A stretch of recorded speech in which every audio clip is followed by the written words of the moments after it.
Okay, and welcome everyone. Today is Wednesday, January 8th. Welcome to everyone. We are taking a look at this California fire scenario that's happening down in Southern California in the area of Los Angeles. And hopefully everyone is okay. I don't think many of you or residents of that area who've typically watched the channel, some of you are. But I've checked in with everyone that I personally know in the area. So looks like we're looking good over there. We're going to start off with taking a look at a press conference that just happened to get everybody caught up to speed in case you had not already. Okay, so this should be pretty easy for you to quickly get caught up to speed on what's happening. And it's way worse than anyone can imagine. I don't think that most people understand the gravity of the situation, how bad this is.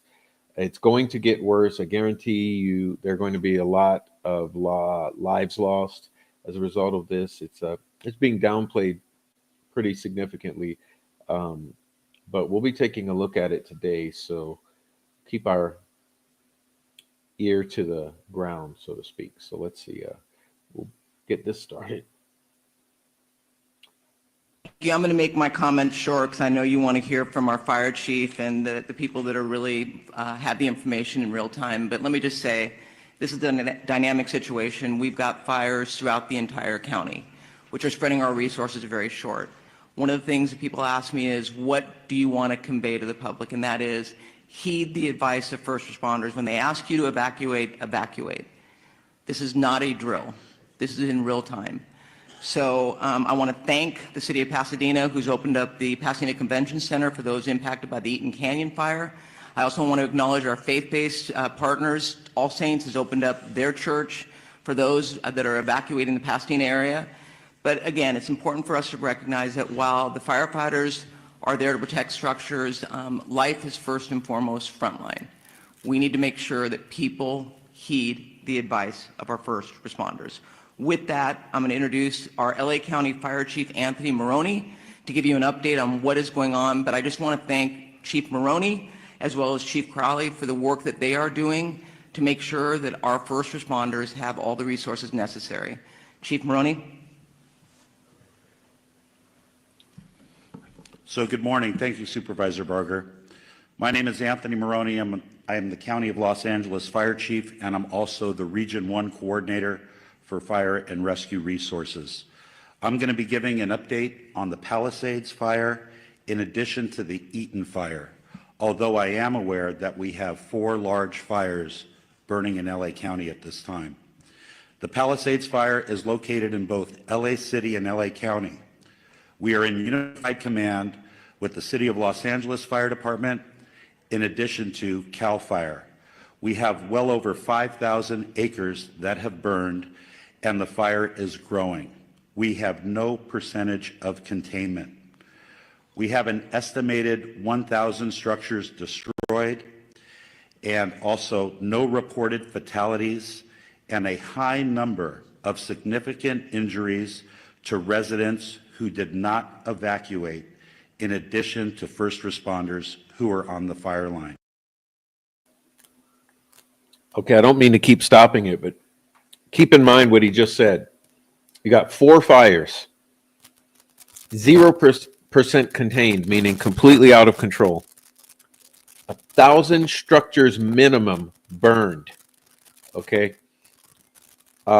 Pretty much most of Malibu, most of the Palisades, it's heading towards the other areas of northern Los Angeles. Winds are at an all-time high. We'll be getting into the weather after this. It's bad. It's really bad. And I don't mean to be alarmist, but I don't think you understand this.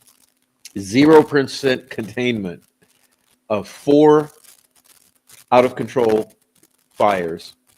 The winds have been everywhere from 75 miles an hour down to 25. And those Santa Ana winds are not giving up. Okay, so it's going to be another 24 hours of burning.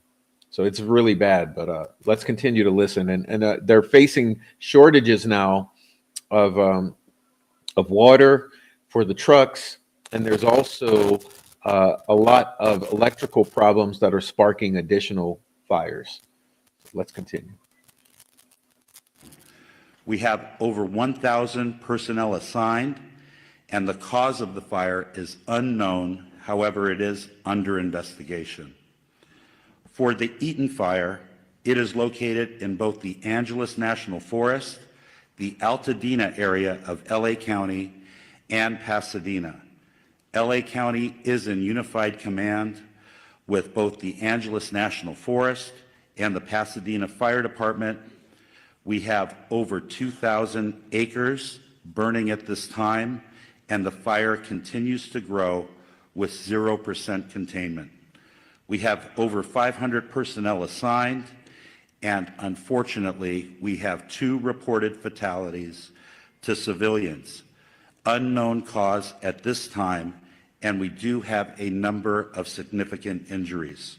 We have over 100 structures destroyed, and the cause of the fire is unknown and under investigation.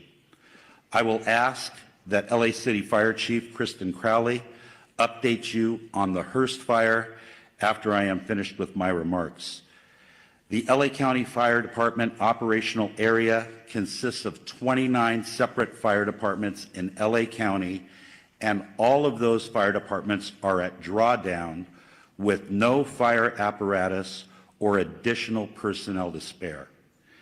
As the Region 1 coordinator, I have requested mutual aid from the 5 counties of Orange, Los Angeles, Ventura, Santa Barbara, and San Luis Obispo counties. Additionally, last night, I contacted the State Office of Emergency Services and requested 50 engine strike teams. 50 engine strike teams is composed of 250 fire engines and over 1,000 personnel. We have also requested resources from out of state, as well as Northern California. Thank you to the first responders from Nevada, Oregon, and Washington State that are already on the road coming to LA County to assist. Lastly, the National Weather Service has predicted a continued red flag weather event with strong winds and low humidities, placing all residents of Los Angeles County in danger. To all of our viewers, please prioritize your safety as well as the well-being of those around you as we come together to continue to get through this widespread disaster. Los Angeles County firefighters will remain on the front line until we reach full containment, and we ask that you keep all of Los Angeles County in your thoughts and prayers. I would now like to invite up Los Angeles City Fire Chief Kristen Crowley to give her briefing. Thank you.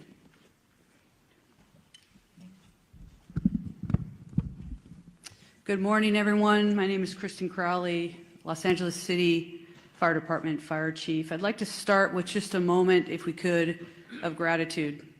A moment of gratitude for our first responders, our boots on the ground that are battling this intense and multiple jurisdiction and number of fires. So gratitude to those who are doing the work since yesterday through the night. And like Chief Maroney said, we're going to continue to work hard to ensure that we save people, lives, and property.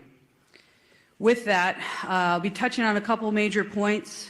With the Pacific Palisades fire, we know that it continues to demand a significant amount of resources and attention. A second major brush fire, now referred to as the Hearst fire, has erupted in the Sylmar area of Los Angeles. Now, together, these fires are stretching the capacity of emergency services to their maximum limits. The Los Angeles City Fire Department is battling these 2 major fires while also maintaining, I want to focus on this as well, 911 services for the city's approximate 4 million residents. Now, despite the severity of the conditions, our department remains fully committed to safeguarding lives and property. Next, I want to focus on what we've done over the last 24 hours, and with that, even within the city of Los Angeles, with these two major brush fires, our department has responded to 3,624 911 calls for service. And to put that in perspective, our average is just under 1,500 calls in a 24-hour period. Over the last 24 hours, we've also responded to an additional 32 structure fires within the city. We've treated and transported an extensive number of medical emergencies, well extending our normal 650 transports to the local hospitals. When it comes to the Pacific Palisades fire, as Chief Maroney had said, this is over 3,000 acres at this point and continues to grow. We will confirm the exact acreage later, so we'll make sure that we also communicate that to the community and to the media. Last night, as of 1930 hours, all aircrafts were grounded due to the high winds. Aircraft are continued to be able to resume their water drops and acreage mapping today when the weather allows us to do so. A total of 3,398 civilians and 15,105 structures are in the evacuation zone. And again, the evacuation zones are the following: north of PCH, west of Kenter Avenue and San Vicente Boulevard, south of Mulholland Drive, and east of Topanga Canyon Boulevard. There are multiple evacuation centers which are supported by the American Red Cross. Injuries. Of course, there's a lot of interest in injuries. We have several firefighters and civilian injuries that have been reported, and all patients have been treated and transported to the local hospitals. Damage assessments. Chief Maroney did speak about a specific number. We are still vetting that through on the city side, so more information to come, and we will message that as soon as we can validate that. Approximately 400 LAFD firefighters have been deployed to the Palisades fire. We have many hundreds of law enforcement officers, our partner agency responders, and public works members engaged in supporting our overall operations. We are going to be transitioning to CAL FIRE this morning to manage this incident at 0800 hours. Next, I'd like to talk briefly about our Hearst fire, which is located in Sylmar. Last night at approximately 10:10 p.m., the fire erupted in the Sylmar area of Los Angeles, adjacent to the Los Angeles National Forest. The fire has rapidly expanded to over 500 acres, prompting the emergency evacuation of more than 3,000 residents. This fire is burning within the footprint of the historic Saddle Ridge fire. Now, despite the extreme winds and significant risks, and that's what we're going to be talking about from today and probably throughout the next few days, there's always that significant risk of life and property, and we'll continue to focus on saving lives and protecting property. The exact anchorage at this point will be confirmed later, and we'll make sure that we communicate that to you as well. Lastly, we want to make sure that everybody understands we are absolutely not out of danger yet. With the strong winds that continue to push through the city and the county today, I would tell you, and we are all committed to our first responders, our firefighters will remain focused on protecting lives and property. The LAFD is extremely proud to stand with all of the entities behind me. Our top priority will continue to be life safety, ensuring that safe evacuation and the rescues of our residents that are in harm's way. It will continue to be our primary focus in this wind-driven fire event as it continues. Thank you for your cooperation, your support, and your vigilance. And today, we will continue to stand with our partners to protect everyone. Next up, I would like to introduce Sheriff Luna. Thank you. Oh, sorry. Next up. Oh, we moved it. Okay. Yes, we're just moving around, having LA Unified Superintendent Alberto Carvalho, please. Thank you very much. Good morning, everyone. Thank you, Chair Barger, county and city leadership, in addition to the leadership of our first responders and our great community for the very, very important work you continue to do to protect our community, protect the assets, and first and foremost, the health and well-being and lives of members of our community. Los Angeles Unified is the second largest school district in the nation, representing the interests of 540,000 students and 75,000 committed employees. We make decisions regarding closure of schools in a very methodical and science-driven manner. So after a great deal of consultation overnight with experts looking at the data and considering the fact that air quality conditions deteriorated significantly overnight, we have made the decision to shut down a number of schools, particularly in the eastern part of our school system. I will define what those boundaries are. School communities, beginning with leadership, workforce, and families, have been informed about these areas. And as of now, those schools within the boundaries of the area that I will define are closed. This accounts for about 10% of our total schools in our district, about 100 schools out of 1,000 schools. The areas that I'm speaking about are schools located north of Manchester Boulevard, Firestone Boulevard, east of 10th Avenue, west of I-710, and south of Highway 134. Any school within that area, and that accounts again for the eastern part of our district, where the air quality met or exceeded levels that are not appropriate for employees or students to be around, are effectively shut down. We will be making decisions about what will happen in those schools going into tomorrow by 4 p.m. today based on the evolution conditions. In fact, since we made the decision to shut down those schools, air quality conditions have improved significantly despite the fact that they worsened significantly overnight. I want to speak specifically about schools surrounding the Palisades area. As of last night, we had to shut down 5 schools as a result of mandatory evacuation conditions.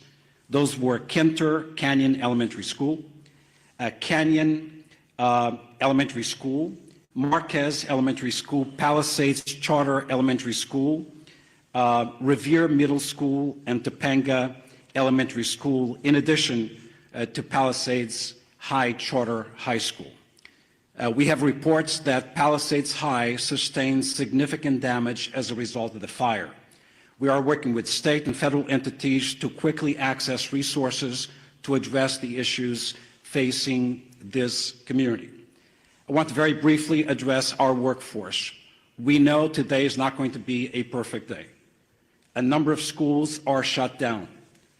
However, localized conditions may make it difficult for our workforce or parents and students to access schools. Air quality conditions may vary and, in fact, may not necessarily be appropriate beyond the area where we close schools. Please use your discretion. We will utilize grace and be flexible regarding attendance and for students and employees alike. Specifically, students and employees who face chronic respiratory conditions or other health issues. We will be flexible regarding these individuals. We will provide additional updates later on today regarding conditions of schools going into tomorrow. For the schools that are open, recognizing the workforce needs of the parents of our children, beyond the bell activities, care for children in those schools will continue to be provided today. Today is not a typical day. We need flexibility, patience, and grace, and we shall extend that to our workforce and certainly our parents and students in our community.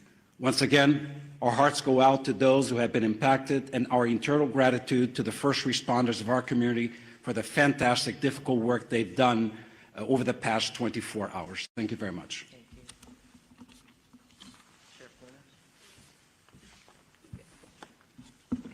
Morning. A lot of information to pass on, but please know this. This is a very difficult and challenging situation, but we're surrounded here by people who really care, and we're going to get through this together. That means with all of you as partners in our community. Our top priority continues to be the safety and well-being of our impacted residents, first responders, and all of the individuals involved. But understand that this is a very fluid situation, specifically in the Altadena area, and a lot of our personnel, our deputy personnel, are involved in life-saving measures as we speak now. We are working very closely with local, state, and federal agencies to provide necessary resources and support. We have been in constant communication with both our fire and law enforcement partners across LA County and beyond to ensure that all available resources that are needed are being deployed strategically and effectively, but we are prioritizing life over everything else. There are over several hundred sheriff department personnel working around the clock to evacuate residents in danger, assist with road closures, and respond to multiple missions that are given to us, and they do change periodically depending on that life mission. To ensure that everyone is going to be safe or safe as possible, additional personnel will likely be assigned to this fire as this continues to go, and you heard from our fire partners that there is no containment yet. I do want to split it up into two. I want to start talking about the Eaton fire first. Currently, there are evacuation orders in Pasadena, Altadena, and Sierra Madre. Evacuation orders, there are approximately 32,500 residents under evacuation orders and approximately 13,186 structures that we deem at risk, and that could grow. Evacuation warnings, approximately 38,600 residents are under evacuation warnings and approximately 14,342 structures are at risk. At 4 a.m. this morning, the evacuation orders did expand to parts of the city of Duarte, Monrovia, and La Cañada. And again, we continue to assess that. That's evolving. That's going to change. So I encourage you to consistently pay attention to all sources of information so you're ready to go when you are given that order, if that does come. As information's changing, even as I was driving up here, even as I'm walking up to this podium, I'm getting messages about several of our employees who have lost their homes in the last several hours. I don't know how many because we are still gathering that information, but we all live here in Los Angeles County, so we are impacted. So we're going to make sure that within our department, we're wrapping our arms around our employees just like we do with community members. Again, as I was coming up here, I did find out that we did have 2 fatalities in this area. I don't have any specifics. There is a lot of damage out there. We're still in the process of doing these assessments, trying to still save lives. So this information is going to change. The Altadena Sheriff Station itself was evacuated, and it was at least limited on fire. There was some fire at the Altadena station, but we did have to clear out all of our employees out of there. I'm hearing some miraculous stories, and they're just barely coming in, of our deputies who were trying to evacuate the Altadena station, and then residents were running up from different locations around there asking them for assistance in getting them out of their structures. And from what I understand, they were barely able to get people out before these structures started burning. There's just heroic stories of what our deputies are doing out there from last night and this morning.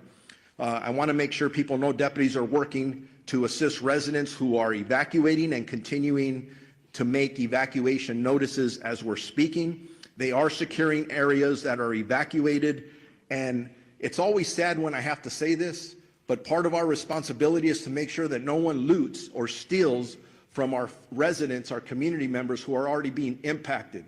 And I'm sad to report we made 2 arrests this morning for looting already. So if you are thinking about coming into any of these areas to steal from our residents, I'm going to tell you something. You're going to be caught, you're going to be arrested, and you're going to be prosecuted. Don't do that. Stay out of these areas. It's only for Looting in this scenario. Listen, if this was Florida, there would be no looting because all the looters would know they would get shot. Sorry, had to chime in. For emergency workers and people who live there. We are, at this point, unable to clearly determine the extent of damage at this point because the conditions are rapidly evolving and the destruction needs to be assessed as the daylight hours have come forward. I do know that I've lost at least one sheriff's black and white to a fire. Thank God that the deputy is okay. But deputies continue to be on patrol throughout the road closure areas to ensure evacuation areas remain closed to the public. All schools in the Pasadena Unified School District are closed. There is a road closure at Altanina Drive from Allen to New York Drive. For those in need of shelter, please head to the Pasadena Convention Center located at 300 East Green Street in the city of Pasadena, and we're working with them in Unified Command and in partnership as well. For animals, there are established shelters at Large Animal Shelter Rose Bowl Stadium at 1001 Rose Bowl Drive in Pasadena, Small Animal Shelter Pasadena Humane Society at 361 South Raymond Avenue in Pasadena. I'm going to switch gears now to the Palisades fire that we've been heavily involved in with our partners, again, with LAPD and LA City Fire and everyone else that's up there working. As of this morning, the fire was still burning in that area. That's impacting our residents. Evacuations are in effect, continuously in effect for the city of Calabasas, the city of Malibu, Los Angeles City, Pacific Palisades, and unincorporated area of Los Angeles County and Topanga Canyon. Evacuation orders are approximately 37,000 residents under evacuation orders and approximately 15,000 structures at risk. Again, that's specifically for the Palisades fire. Evacuation warnings, approximately 20,000 residents are under evacuation warnings and approximately 6,500 structures are at risk. There have been minor injuries, and our partners at the fire department have talked about those, and several, unfortunately, structures that have been lost, and we're still assessing those. Bear with me, I'm almost there. There's a lot of information, very important information. There are several road closures which can change rapidly. The 10 freeway at Lincoln Boulevard, southbound PCH at Las Flores Canyon, southbound PCH at Topanga Canyon, Coastline Drive at southbound PCH, westbound PCH to Entrada to eastbound closed from PCH and Malibu Canyon.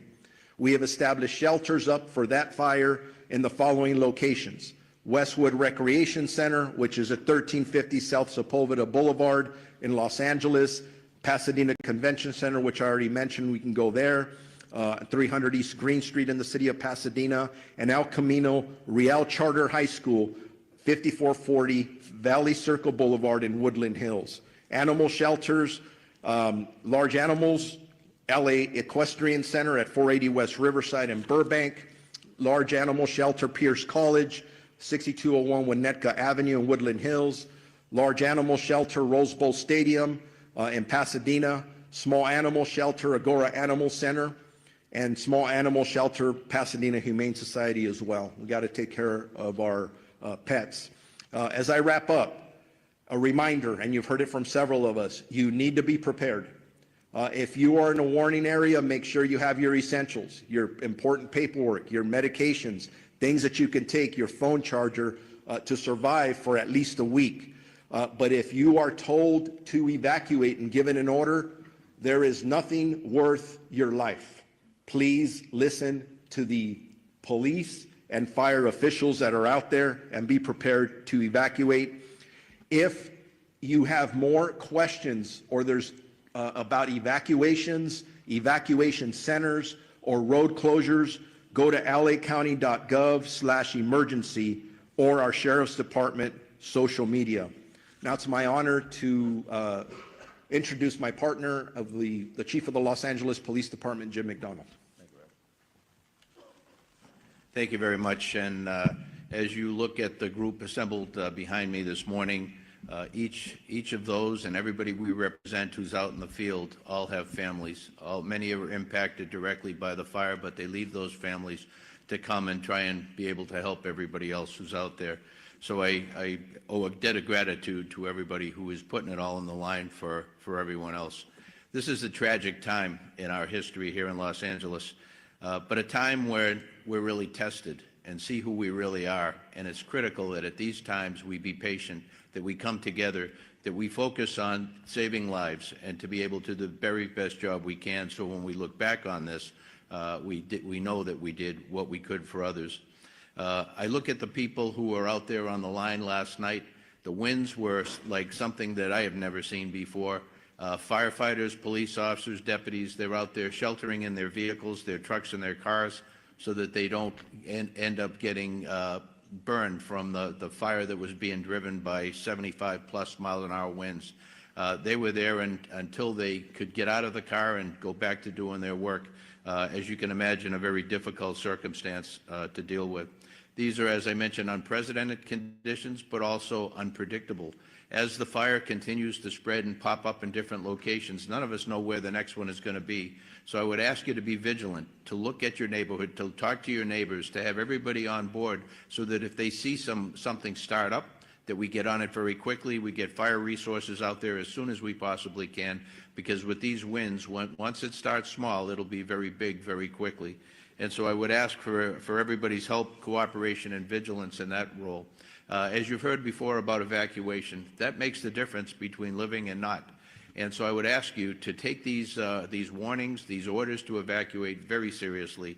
As you've heard over and again, be ready to go, pack what you need up, but then please comply with these orders. We don't give them, put them out lightly.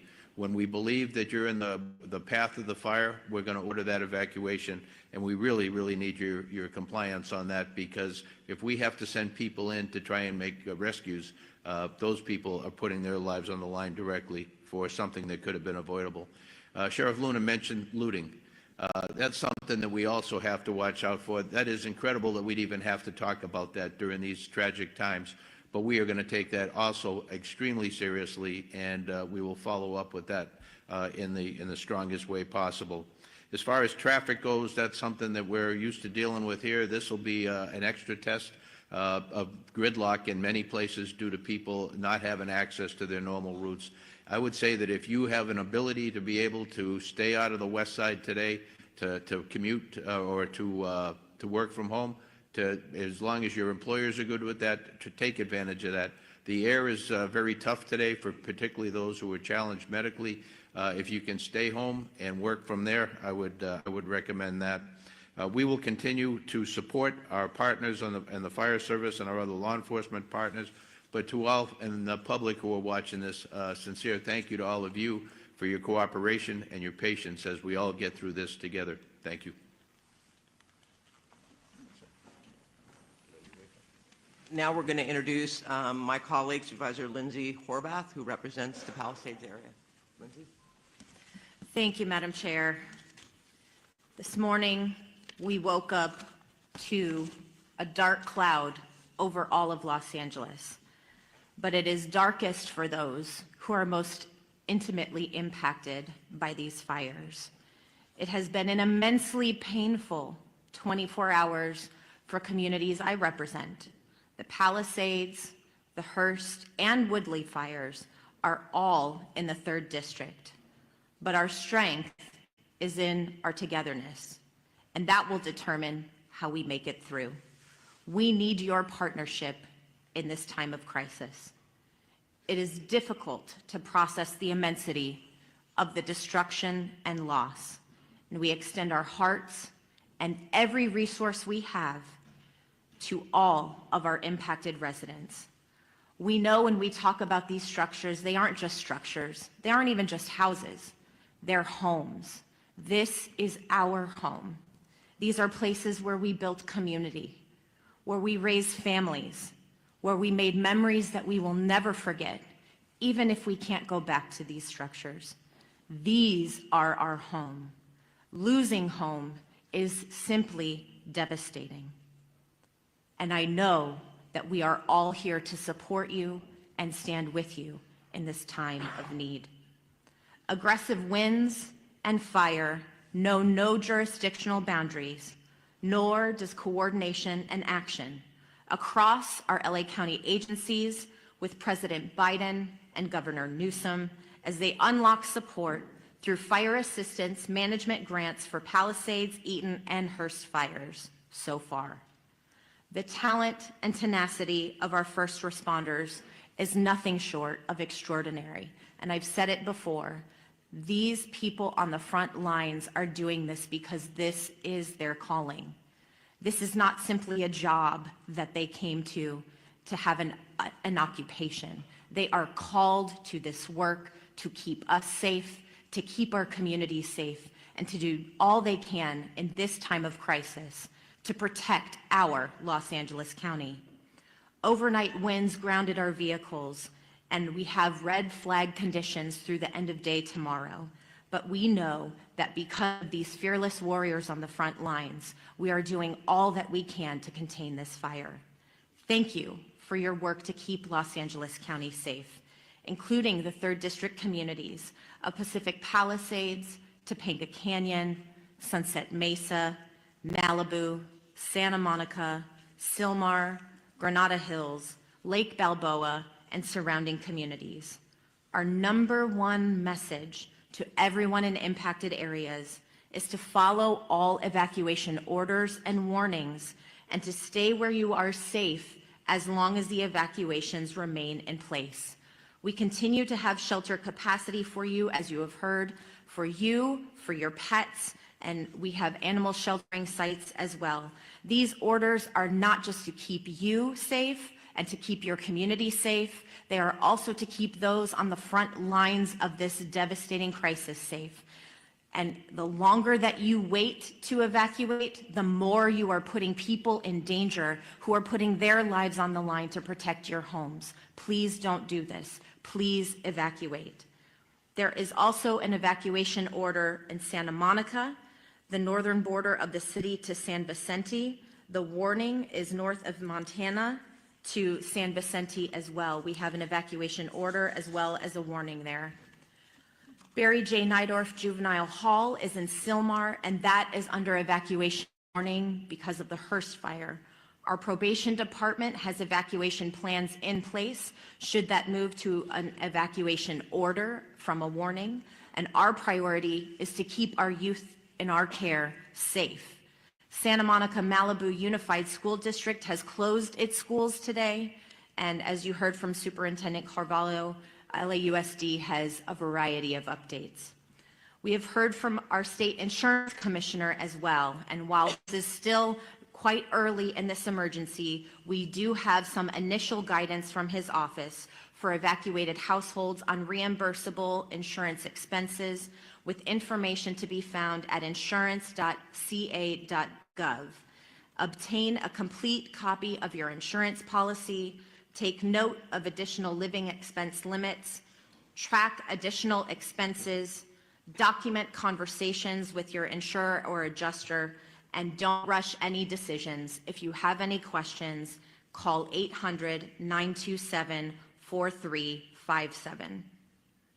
Please continue to check emergency.lacounty.gov for the latest information. And I know we will see brighter skies by working together. Los Angeles County will continue to be unrelenting in our response. And I know we have only the finest on the front lines fighting this fire. It's our duty to see them succeed. Thank you. All right, now we are going to hear from LA City Council President and Mayor Pro Tem Marquise Harris Johnson. Thank you so much. Good morning, everybody. On behalf of the City of Los Angeles, I just want to begin by thanking and recognizing and acknowledging the great work of our first responders, especially the men and women of the Los Angeles Fire Department, who last night we all witnessed doing heroic work in the face of grave danger. Last night was one of the most devastating and terrifying nights that we've seen in any part of our city at any part of our history. Fire literally jumping roads, taking out structures, and our public safety professionals created an environment where injuries were kept to a minimum, fatalities were kept to a minimum, and we wake up this morning with a renewed spirit that we can defeat this fire and move on to a brighter day. I want to also acknowledge the two members of the council that are with us today that represent the areas of the fire. Councilwoman Tracy Park of the 11th District, who's I think probably has about 90 minutes sleep by my count, because every time I looked on the television, you were there knocking on doors in neighborhoods, in community centers, at the shelters, making sure the community was okay. And then an absolute professional, someone who, since I've been on the council with her, has had to fight a fire almost every year. And so is a pro from the San Fernando Valley, the council member from the 7th District, Monica Rodriguez. And again, all the men and women, the firefighters are in the front, but our DWP workers are out there making sure we don't have additional fires from power lines, and countless folks, DOT, making sure the flow of traffic stays so that folks who want to evacuate can do so, are out there as well. So there's literally thousands and thousands of people working together to make this work. I want to announce a few more closures to add to the school closures that we heard and the closures that the sheriff and the supervisor read to us. Griffith Park closed today, including Lake Hollywood. Runyon Canyon closed today. The Los Angeles Zoo closed today. The Hollywood Reservoir closed today. The Hollywood Sign closed today, as well as all the roads through the Sepulveda Basin in the San Fernando Valley. So nobody should be going those places today anyway. I will amend what Chief McDonald said. Not only if you're on the west side or in the valley, anywhere in this city, if you can stay off the roads, please do so. I live in South LA, a long way away from the fires. Visibility is less than 1 block because of the smoke. So if there is not a good reason for you to be on the roads, we ask that you leave the roads open as possibly as you can to the public safety professionals that have to do their work and will lead us out of the crisis that we face here in the city of Los Angeles and the county of Los Angeles today. Also, lastly, just grateful for the work of the President of the United States, kicked in for us late last night, who happens to be in Southern California. The governor was with us in the Pacific Palisades last night and has helped out. And a range of municipalities around the county and outside the county have come in to help where they can. And we're extremely, extremely grateful for their help in this time of crisis for our city and our county. And with that, I will ask the Director of the Office of Emergency Management for Los Angeles County, Kevin McGowan, to come to the mic. Thank you for the introduction. I'm Kevin McGowan. I'm the Director with the LA County's Office of Emergency Management. As my partners up here have said before, we're facing a historic natural disaster, and I think that can't be stated strong enough. This is not a normal red flag. We've been in partnership with the National Weather Service for days prior to the arrival of this severe windstorm.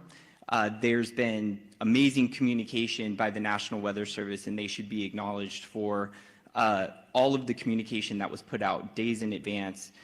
What's critical about that is it partnered all of our public safety and emergency organizations throughout the county to begin preparations for this. And a lot of the successes we saw over the last 18 to 20 hours is a direct result of painstaking preparations that had gone into place for the last 48 to 72 hours. We still have a long road ahead of us. Our county is known with wildland fires. We just finished working on the Franklin fire. We've had the Bridge fire, the Post fire. This has been a very destructive fire season. This is just going to add to it. Our eyes are on mitigating the impacts from this emergency, working with our community partners, and then charting a course for what will be a long recovery effort. With that, I would like to introduce our Department of Public Works for LA County Director, Mark Pistrella. Good morning. Thank you, Kevin. My name is Mark Pistrella. I'm the Director of Public Works for Los Angeles County, the largest public works department in the United States. We're coordinating across the area with all our partner agencies, including, of course, primarily the City of Los Angeles, in addressing this event today. I'm going to talk a little bit about what our focus in terms of infrastructure, and then I'll move on. Before I do that, though, I do want to acknowledge all of the residents that have either lost a home or who are being evacuated. I do personally understand what that is about and understand what kind of fear that can put into you. One thing I would recommend to you before you leave that home, if you want something to do, is to close that home up tight, close any openings, completely tight to the home, and make sure that access is open to the fire department in the event that they want to come on and do work on your property. That's one thing I've learned through the years is important. So right now, LA County Public Works is focused on water supply, the road safety and transportation system, and preparing our flood control system for the inevitable post-event, which may be flows of debris and mud. With respect to water resources, there's been quite a bit of talk in the media about the water system that we're using for suppression. So let me make the following statement. There have been quite a bit of comments over social media about the local water supply and its impact on firefighting efforts. There is collaboration across this region. Over 200 water retailers serve the region. LA County serves the area that in the Eaton fire area. LA City serves the area, the Palisades area. We also serve the Palisades area in the north area of unincorporated area water supply through the hydrant system. The municipal water systems that service our homes and businesses continue to work effectively. However, they are not designed to fight wildfires. A firefight with multiple fire hydrants drawing water from the system for several hours is unsustainable. This is a known fact. That's why air support is so critical to the firefight, and unfortunately, wind and air visibility have prevented that support. County water reservoir, however, county and city water reservoirs, open reservoirs, are available and on standby once that support becomes available. We will be having fixed wing as well as helicopter draw of water from our system. We also need customers to understand that it is really quite futile to attempt to fight fire with your hose at your house. That's not something I would recommend you do, but in fact, I would ask that you turn off your water and turn off your gas, both things, before you leave the residence so that we can continue to have that water supply for the hydrant system. The transportation system is operating with many, many closures. Those closures are meant for evacuation as well as fire suppression efforts. So we're asking residents not to abandon vehicles in streets, to not park vehicles in streets, but to leave those vehicles on your property. And we ask that you drive very carefully because we also have the other event of wind right now. And we have numerous signals out across the area. So we need people to drive very consciously in the street system. And then the third piece in the road system and in our homes is the wind is causing massive tree fall. We have numerous, over hundreds and hundreds of trees that have fallen in the area already. And we expect more of that to occur. This is a safety hazard for you and your children. So we're asking that you avoid walking outside, avoid being under trees, avoid parking cars under trees, all the things that you can imagine that a tree can do. A tree can be just... I'm sorry, I'm not trying to be mean, but this guy is the most useless guy in the entire fucking press conference. Quack, quack, quack, and you're not saying anything. I mean, dude, it's... where'd they get this guy from? This is devastating to a home and to your personal self as a fire. So please be aware that the wind event is going to continue and the infrastructure is in place to do with that. We are currently preparing to remove that. We are removing trees as they fall where it's safe to do so. There will be a mass debris removal system put together that the county is coordinating. But we would be removing and working with the cities to remove the mass debris that's going to occur not only from the structures that have been damaged, but all of these trees that are down. So please, one of the things is make way for our utility workers who are in support of the very brave firemen and sheriff and police force that are out doing their job. We are in full support of them.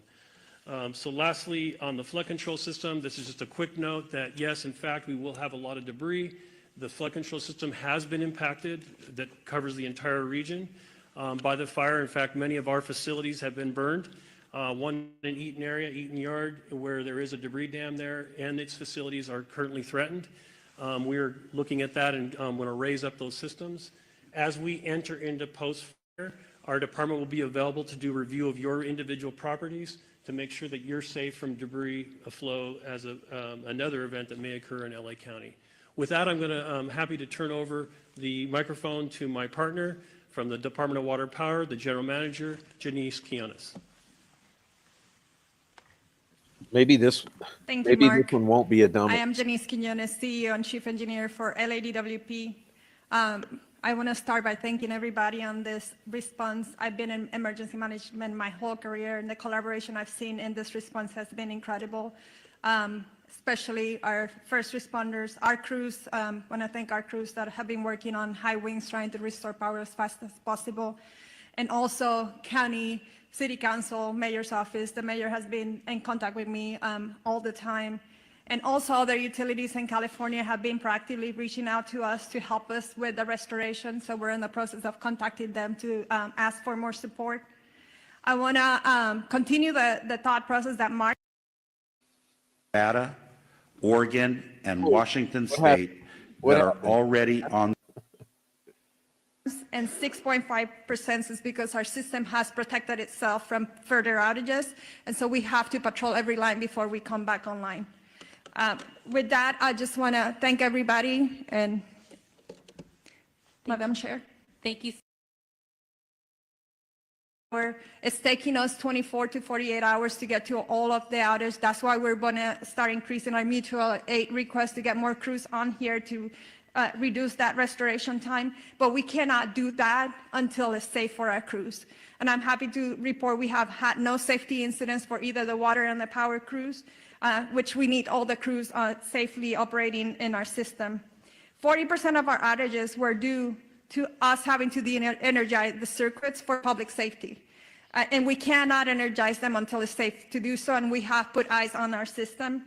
20% is because of wire downs, and 6.5% is because our system has protected itself from further outages, and so we have to patrol every line before we come back online. With that, I just want to thank everybody, and Madam Chair. Thank you so much. We want to transition. We're 5 minutes over. We do want to give a little bit of time for question and answer with the press. I'm going to call on you. Please identify yourself, your name, and which media outlet you're with. I see a hand up here. We'll go with you first. Because this press conference called One Voice is bringing together some of our city leaders, our county leaders here together for this incredible tragedy, this crisis that we're experiencing right now. And a lot of our viewers are asking, how can other Angelenos help? Because people want to volunteer, people want to help. What's the best way that other folks out there that want to help, what can they do? Well, first of all, thank you for that question, because I think this does speak volumes to the fact that it's not just at the local level, it's at the state and the federal level as well, and it is one voice. We're seeing these fires taking place countywide, which is stretching our resources. But to the public, I mentioned All Saints in Pasadena that's opened up its church to people that are evacuating, people that are not only part of their parish, but also people that are seeking refuge. I would encourage, and we will work with our Office of Emergency Management, to put together a list of what you can do to help. I know at Pasadena Convention Center, they're looking for resources, food, and blankets. Red Cross is putting that together, but we can always use more. So this is the time for us all to come together. With the billions of dollars they've handed out to Ukraine, Los Angeles County is begging for food and blankets for its residents, for the shelters. Are you fucking kidding me? What happened to FEMA? What happened to the Red Cross, to disaster management? You've given billions out to Ukraine. And you're begging the public for blankets and food.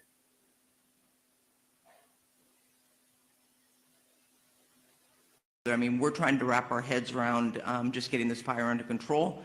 But make no mistake, we will put something together so that people can offer their support. You are seeing the goodness, and I know Supervisor Horvath mentioned it. With all these horrific stories you hear, you also hear stories of people that are doing amazing things to help their neighbors and their community. Thank you for that. I'll go ahead in the green shirt.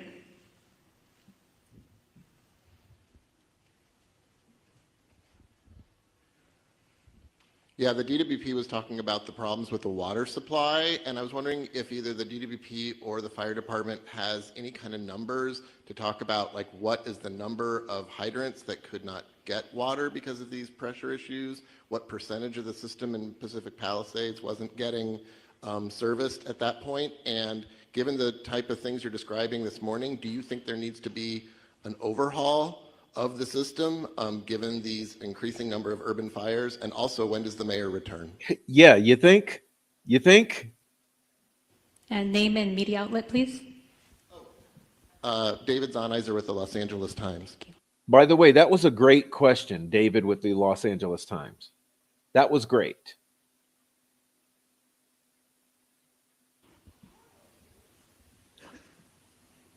So, Chief, please correct me if I'm wrong, but we were trying to keep water at all altitudes on the Palisades, and I think about 3 in the morning, that's when the hydrants went dry above the Brentwood area. We are able to push water on that trunk line on the east side of that, and we have some water on higher elevations, 16 to 18,000, but at 3,000, at 3 a.m., all of the fire hydrants went dry in the Palisades. To your question of climate resiliency and how do we need Emergency services Sure, and requested. I did it again. Yeah, some it looks like the Matrix does not like that woman speaking. But no, so you're running out of water. Okay, you cannot even put water in the fire hoses. You don't have blankets and food for your shelters for people. What is right with LA County?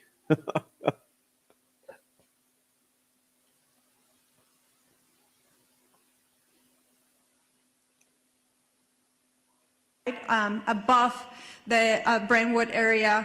We are able to push water on that trunk line on the east side of that, and we have some water on higher elevations, 16 to 18,000. But at 3,000, at 3 a.m., all of the fire hydrants went dry in the Palisades. To your question of climate resiliency and how do we need to update the system, I would say that is true. We were talking with the county supervisor and Mark on how are we going to change the way we operate our water systems for events like this. This is an unprecedented event. I think the 2011 winds was significant from a power outage perspective, but the fires have really increased the response complexity of this. We had crews trying to mitigate this, and we had to evacuate. We worked with fire department to try to get back in and try to fill the tanks again. It wasn't safe to do so.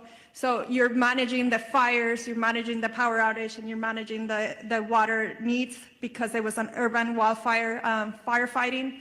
So yes, Right. No water to fight the fires, no power to run the pumps, no food to feed the people in the shelter, and no blankets to keep them warm. Great job, LA. Great job. But you've diversified your workforce. Great major accomplishment. Great job. We have to look at our system from a climate resiliency as a region, and it's going to be more than just DWP. It's all the water agencies here, including the county. Thank you. Over here in the burgundy with a mask. Name and media outlet, please. Real quick, I can speak on the operational side of the hydrants. We don't have a specific number to the hydrants. We do know that it came in phases. Now, our firefighters always have a primary plan, a backup plan, contingency, and emergency plan. So oftentimes, just so that the public is aware, in large brush fires, water supplies are normally limited. So with that, our apparatus do have the ability to draft water if we need to out of pools, ponds, any type of water resource. We also utilize the water tenders, in which we spoke about a little bit earlier. So with that, I just wanted to clarify that. In regard to when the mayor is returning, I spoke to her this morning at 4 o'clock. She's on her way for the last leg of her journey back home from Dallas, so her ETA is right around noon. Thank you. Go ahead. Buenos días, everybody. Ali Santana with Telemundo 52. For Chief Crowley, Chief Maroney, Where can people go to donate food, water, supplies, and for Superintendente Carvalho, Sheriff Luna, and CEO Quiñones, just something in Espanol for our people in We will do something in Spanish right after we conclude over here with a couple of Spanish speakers regarding the volunteer information. Sure. So thank you for the question about the donations, and I know we spoke about that earlier. Just a touch point for the community. We are so grateful for the community's efforts in regard to donations. Now, what I do want to be mindful about to make sure that we share is please listen to the direction of where those donations, either through money and or food, any type of donation, it can become problematic if the public starts to just drop things off. So we are putting together a strong plan from our Emergency Operations Center. We're at the highest level at this point. We're coordinating with the county as well. Begging for donations because we didn't take care of our community, but we're going to complain about how you're donating. So stand by for more information. We want to be very purposeful and strategic in how we're going to collect those donations, and they are welcomed. Right over here with the glasses and the gray, right behind you. Over here with the hand up. Thank you, sir. Scott Snowden, Santa Monica Daily Press. Question for Ms. Horvath. Are there any forecasts or predictions at this point for the economic impact of this? There are no early numbers of the economic impact, but we are already exploring how we can do, for example, a business interruption fund, as we have done in other states of emergency. We know that there are many businesses that have also been impacted in addition to the people who are experiencing difficulty in their homes. So we are looking at what resources the county has available to support on all fronts. But thank you for the question. Lastly, do you think this will affect insurance companies in their approach to house owners going forward? I believe it already has, and the conversation is ongoing. As I shared earlier from the insurance commissioner, I know this is an ongoing conversation in his office, and he has provided that information and welcoming phone calls from folks who do have questions about insurance impacts as a result of these fires. I do know that yesterday, through the help of our chair, the county declared a state of emergency, as did the governor, and I know that there are other states of emergency that will be declared in order to make sure that all residents are able to readily access everything that they need to in response to these claims. Thank you. We need to move on. Right here in the front, young woman with the hand up. Hi, Grace Toohey with the Los Angeles Times. I was hoping one of the fire chiefs could talk a little bit about long-range spotting and how far we actually saw embers jumping from one fire to other spot fires. And then additionally, we heard repeatedly fire crews requesting help back. I mean, it started out okay. The first 15, 20 minutes, it started out with information dump. That was good. But it has quickly deteriorated into a BS fest.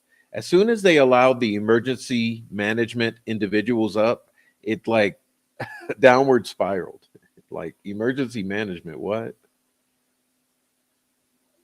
Up and not having enough crews. Were you guys prepared enough for this? Did we have enough resources to fight these fires? Thank you. Thank you for the question. So I'll start at the end and work back. No, LA County and all 29 fire departments in our county are not prepared for this type of widespread disaster. There are not enough firefighters in LA County to address 4 separate fires of this magnitude. We were prepared. We did get state pre-position resources that came from Northern California that were up in the Clarita Valley. We did hire additional firefighters from the LA County Fire Department and pre-positioned them in the Santa Monica Mountains.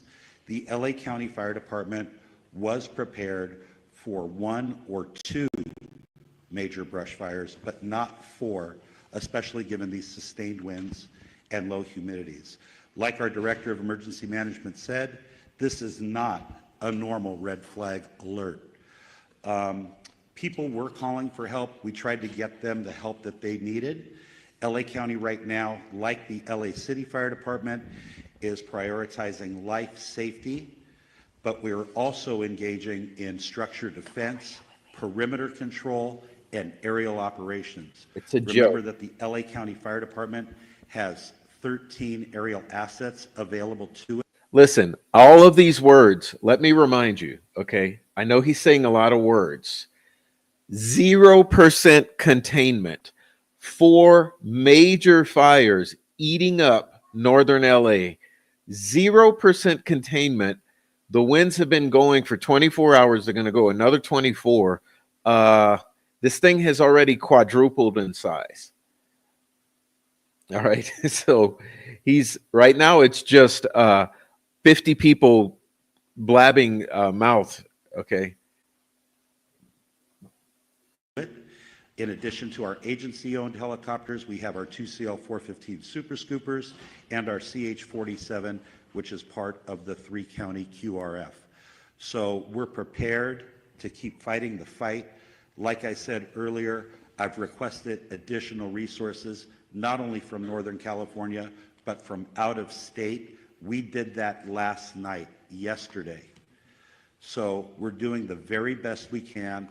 But no, we don't have enough fire personnel in LA County between all of the departments to handle this. Thank you. Thank you. And we have a couple of just quick I questions. just want to also acknowledge that that came down from Sacramento State Senator Ben Allen and Sasha Perez, as well as our Santa Monica Mayor Negrete, who's also present here. And I know that Congressman George Whiteside is flying in from Washington, D.C. He represents the Sylmar Santa Clarita area. And so we appreciate you all being here. Thank you, And Chair I think Barker. someone from the mayor's office would like to go ahead. Thank you, introduce Supervisor. Thank you, appreciate it. Good morning, everybody. Celine Cordero, Deputy Chief of Staff to Mayor Bass. I just wanted to step forward and address the question about the mayor. The mayor will be on the ground shortly, very shortly this morning, and engaged. But I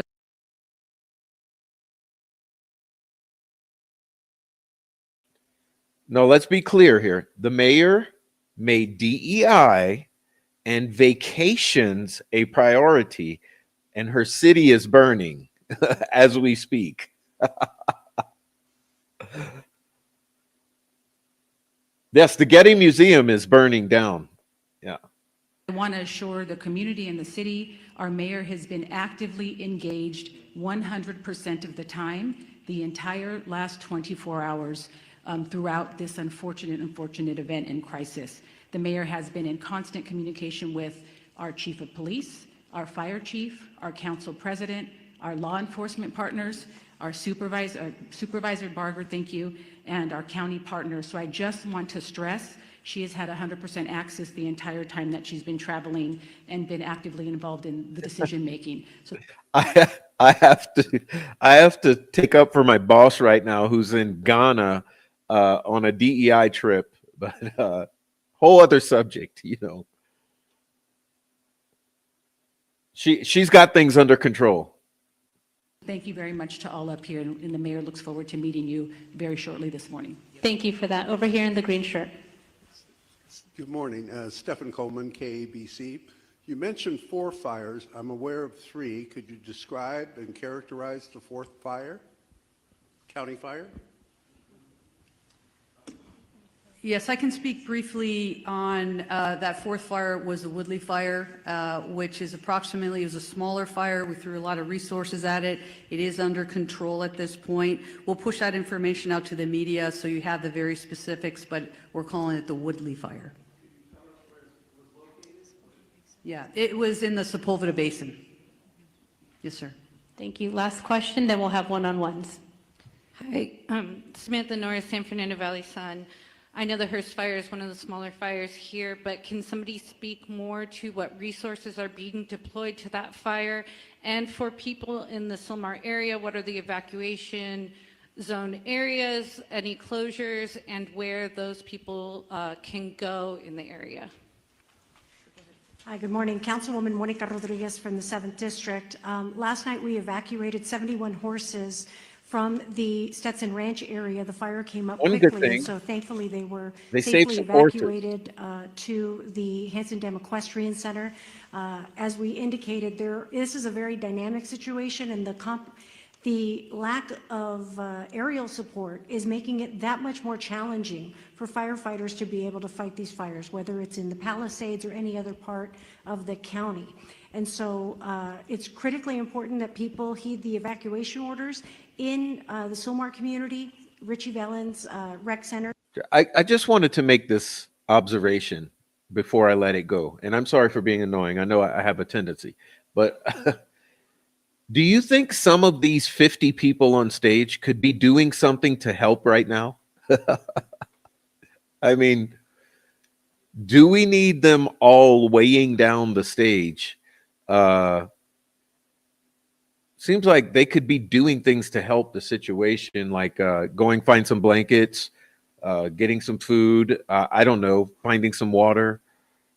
In Pacoima is available for the evacuations. Currently, there is 80% vacancies, so there's still capacity for people to evacuate there. Going beyond that, we will continue to open up additional facilities as it's needed. I want to ensure the public that the things that you can do, and I know the question was asked earlier, if you're not... They all have their designer eyeglasses and haircut, so it's just fine.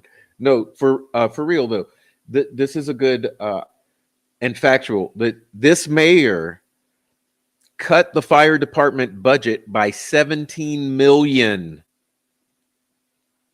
Okay, in the past year, 17 million cut to the fire department. That's not going to be good for re-election. That's not going to be good for re-election. Not in the immediate fire area. There are things that you can do to be of assistance, and it goes to looking at hardening your home from any potential threat of embers. These embers fly, they can go for a couple miles. So we want to ensure that they do everything to create the defensible space in their homes if they're in the adjacent areas. Again, staying off the roads to the greatest degree possible. More importantly, reducing your water usage at this time. Because there is no aerial support, all of our water is being heavily demanded upon for these firefights in all parts of the county. So these are the proactive measures that people can be taking to be of assistance immediately given the needs of our first responders. If you have downed power lines, report those to 911. We can also report all outages to 1-800-DIAL-DWP. And most importantly, for trees that are down, because we know we have a lot of road blockages, our Bureau of Street Services, for the City of Los Angeles, all of our street services crew and public works crews are out there doing that work as well, and they are part of our first responders. Want to make sure that everyone's reporting those to 311 so that we can keep the roads clear for everyone to Is this have thing the over same yet? amount of access to for our fire personnel. But most importantly, for the adjacent equine areas, because I know in the Hearst fire, we're concerned about the spread right now. There's a lull in the wind, but we're concerned about the potential spread to other equine areas. We want to make sure that we launched our early evacuation for horse keeping areas in the Northeast San Fernando Valley. You think that's And I want to continue to urge the public in these adjacent areas to please be prepared with your bags, with your important documents, to be ready to be prepared. You think the to answer any 17 calls for million could have evacuation. gone to aerial Thank you support? very much. We're over time. We're going to... Just one clarity as sorry. well, so you have some of the statistics. It started at 10:10 last night. The latest acreage we have is 500 acres. We're working closely with our partners, which are the Los Angeles National Forest. We have a rep over here behind us, so we can do some one-on-ones if you want more specific, but we are unified with them. Also, the good news is, through the heroic efforts of our crews working through the night last night, our overall objective was to keep that fire so it did not overpass the 5, did not cross the 5 at this point. We were able to hold it to that point. But again, the winds are back up. We're working really, really hard there to make sure we maintain that. And we're continue to work really, really hard with our partners. Thanks, Chief. Yeah, I don't have too much more to add, but I will share that the Los Angeles City Fire and the Angeles National Forest went into unified command immediately when that fire started. And that fire started in an area we're well exercised, known as the mutual threat zone. So that's a part of our pre-planned unified command area, and that includes ground resources and aircraft. And of course, as mentioned, aircraft has been having a hard time finding good air, and actually with the wind speeds. We're assessing aircraft availability every minute, continuously watching for a window to get aircraft up. from multiple Assessing. parts and multiple agencies. The Angeles National Forest aircraft and the air tanker base that services the Southern California areas in Lancaster under the U.S. Forest Service, and they're watching for opportunities to launch aircraft. But last night, the winds out in the Antelope Valley were just as bad as they were here in what we call the front range. Assessing. So we're still struggling to get aircraft in the air. Assessing while the city burns.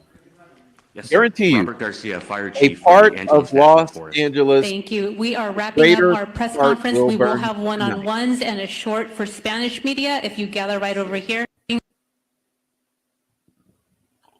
Guarantee you, it's getting worse before it gets better, without a doubt. There's no question. Okay, no question as to what is going to happen. Unfortunately. Now, we have some things to look at, so hold on tight. I know that was twice as long as it should have been, right? It's a whole bunch of nothing in the second half of that. But it's a good exhibition of the travesty that the civil structure of the United States has become, especially in these cities, right? Especially in these cities. And hey, it's been warned about. But this is what we're dealing with. We have city after city incompetently run and prioritizing the wrong thing, and also laundering money, what do you call it? Misdirecting funds. And so this is what we're dealing with. But let's, I got to get my shit together here. Hold on. Because we got to take a look at some stuff. Let's see.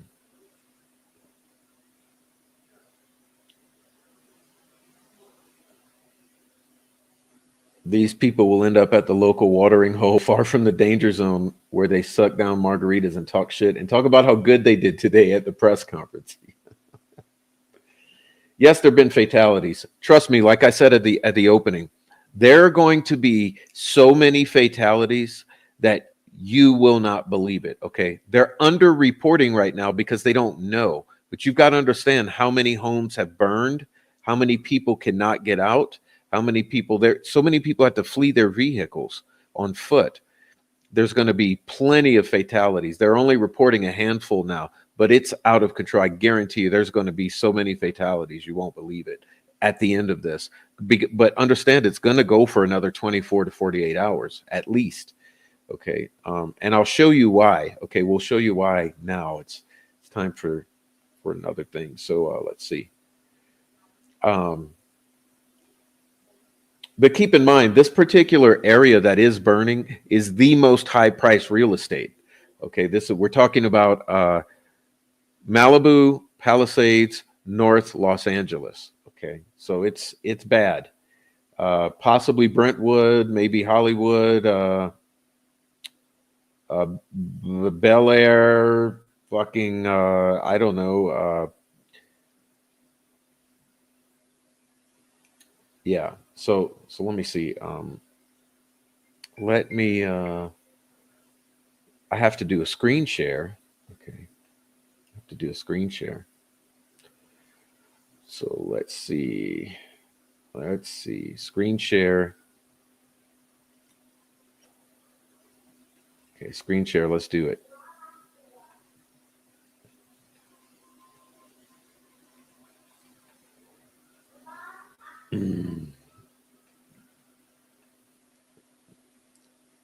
All right, let's see if this is working.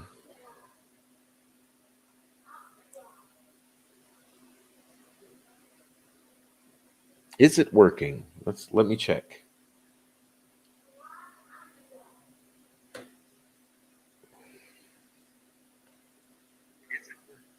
So here what we're going to do, we're going to I'm going to orient you really quickly.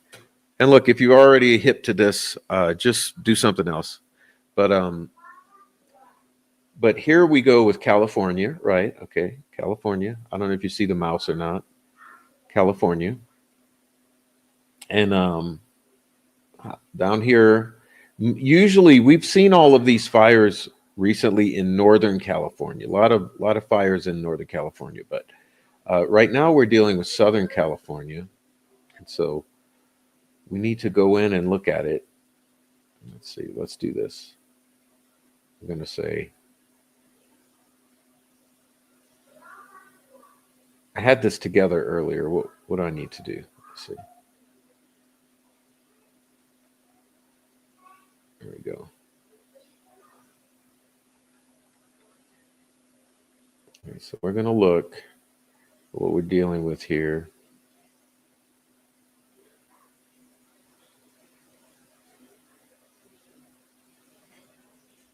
All right. So are we seeing it? Are we seeing LA, Los Angeles, California? Okay. I like to get in between these two. Let's see. Can I do full screen? There we go. All right. Now, am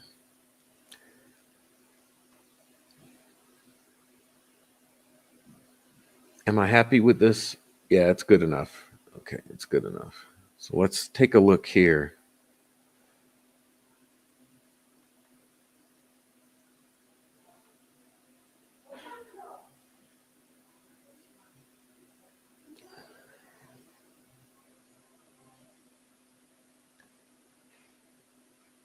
Uh,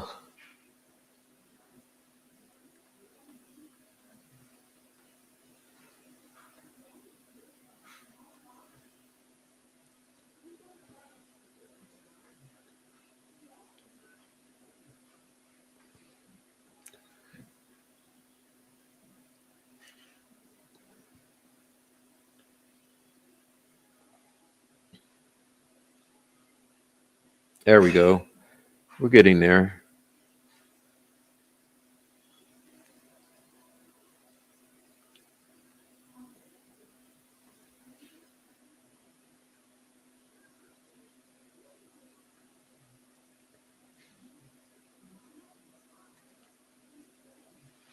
There we go. Here we go. It's taking, why is it taking so long to load?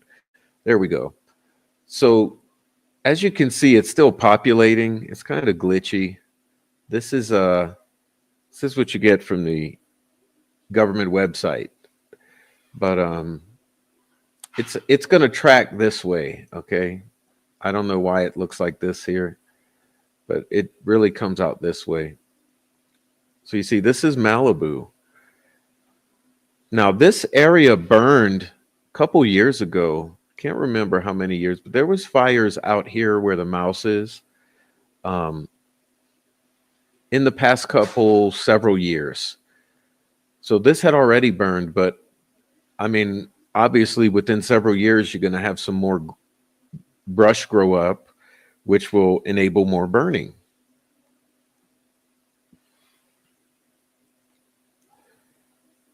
All right. Well, we can see this fire has spread significantly. Really has. So right now, just this one fire here,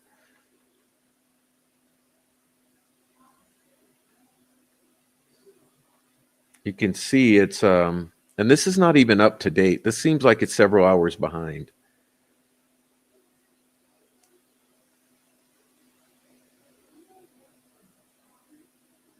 It spread quite a bit. I would say quadrupled easily.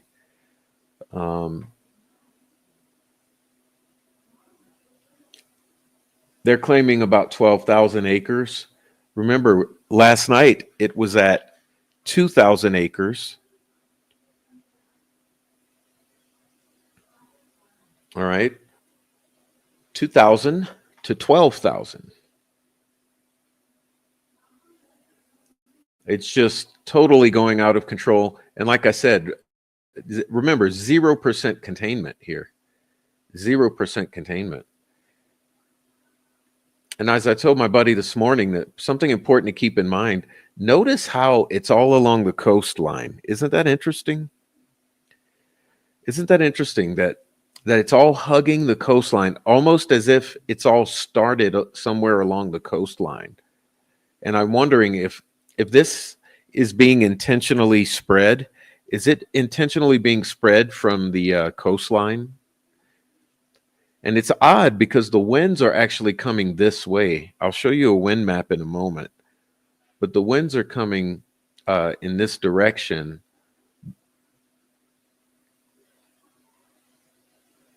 You can see how it's just really bad. It's really bad. Now, if you don't know Los Angeles, there's Brentwood where it's going to be the next spot that lights up, I guarantee you. And it's a heavily populated area.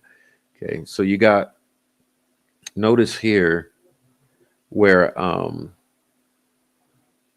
Palisades and Brentwood kind of touch here. You see, it's already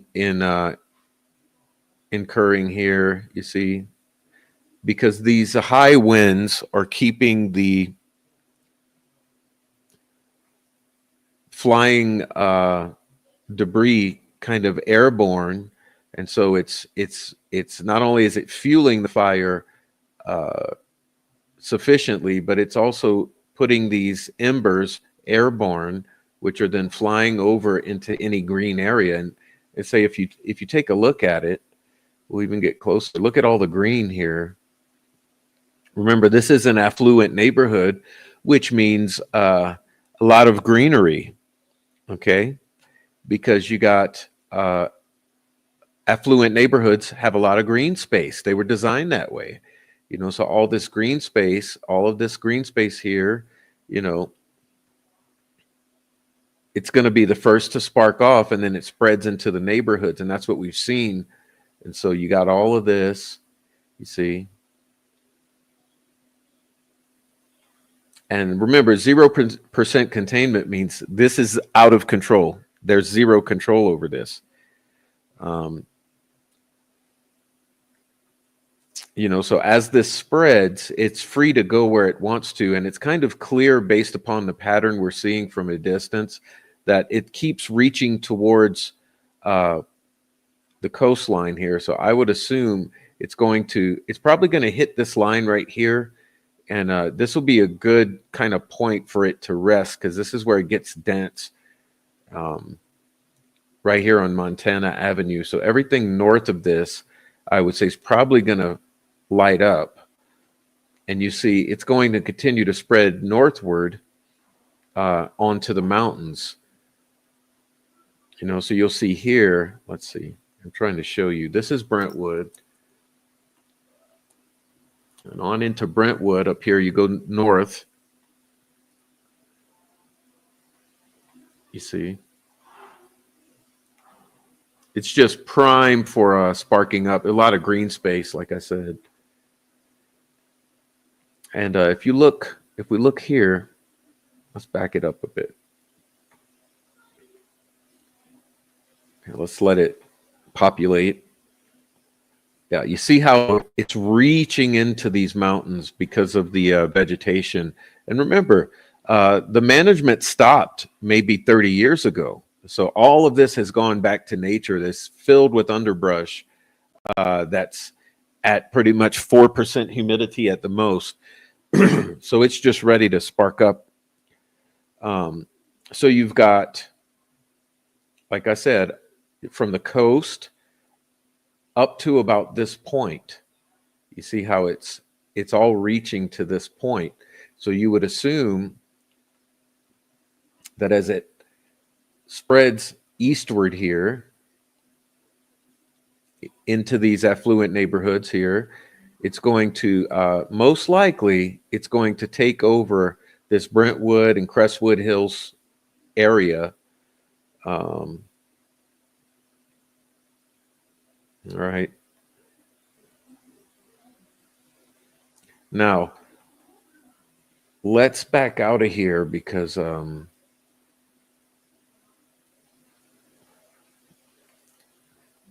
we need to go ahead and say, let's look at this Eaton fire.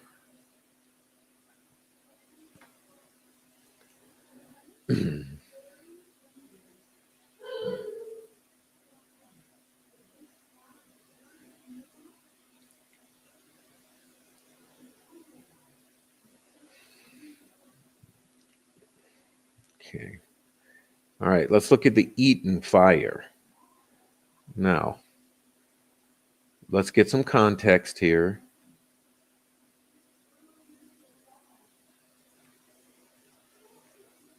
Okay, as you see, it's east and north of the Palisade fire. Okay, so now you see where we are. All right. So now here you have now this started at only 200 acres last night. It's exploded to 10,600. You understand? It's exponentially exploded here. And see, remember, you've got this Palisade fire here. Okay. And you've got this Eaton. And see what I'm saying here is that this is Los Angeles. You've got northwest, and now you've got northeast. And as I'm assuming here, this is going to spread. Just think first where there's no obstruction. Okay, so all of these mountains here are no obstruction. You see, Stone Canyon Reservoir, Watershed, all of these mountains over to Griffith Park, everything north of Beverly Hills and West Hollywood, just zero obstruction. So this is going to spark up first. It's going to quickly spread throughout these mountains. And it's looking like it's a high probability that it's going to touch this Brentwood, Beverly Hills, UCLA, maybe this part of Hollywood. You see what I'm getting at? This Bel Air, Beverly Hills, this part of Hollywood. And there is always the potential here that this fire that's over here, like I said, this let's see if I got to back out a little. This Eaton fire here, it's already spread to these 10.6 thousand acres. Okay, you've already got this area for the Eaton fire. Now look, in this Eaton fire in Altadena, it's a lot of homes in here. You've got some green space too. Okay, you've got all this green space. It's probably going to ascend northward to Mount Wilson. You know, it's going to take over more of this Mount Wilson area. You see? And you would have to assume that it's going to spread westward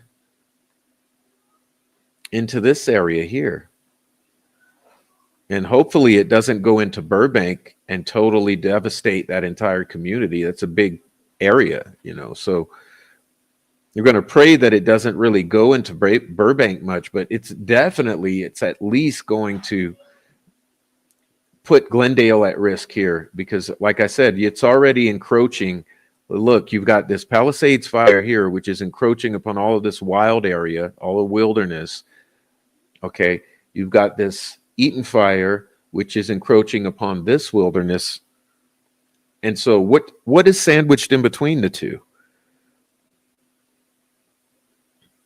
Okay, in between the two, you have Glendale, Burbank, Hollywood. Okay, so it's looking horrible because remember, you've got zero containment of these two fires. Worst case scenario is they meet up. And for instance, just last night, there wasn't much thought that Malibu would be at risk, okay? Because people were looking at this last night and saying, look, Malibu burned several years ago. There's a natural fire line because of that. So it's not very likely that it's going to go up that quickly. But it has. It spread faster than anyone could imagine because of the high winds and the absolute dry conditions, right? So what it's looking like for me is I'm assuming there's a huge problem here, that both of these fires are going to double, all right? I would assume. Both of these fires are probably going to double in size. What would doubling mean? What would doubling mean? You know, fortunate doubling would be going into Mount Wilson up here, further into the mountains. But remember, the winds are blowing in this direction southwardly. These Santa Ana winds are blowing down here, so they're fueling it to go in both directions. You know, it's going to want to go northward or ascend in elevation toward these mountains, but it's also being blown. The embers are being blown southwardly. Okay. There's a very strong southwardly wind. Now, here down in this Palisades fire, southwardly is directly into the water. So it's not as bad of a scenario if continuing to blow those embers that way, but it's going to likely spread more into the Santa Monica area, you know, you would assume. So then you have this fire here. Now let's back out of here.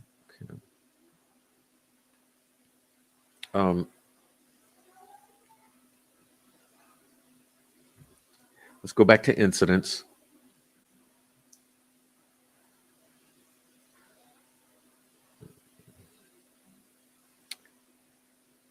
Let's say Hearst fire, okay?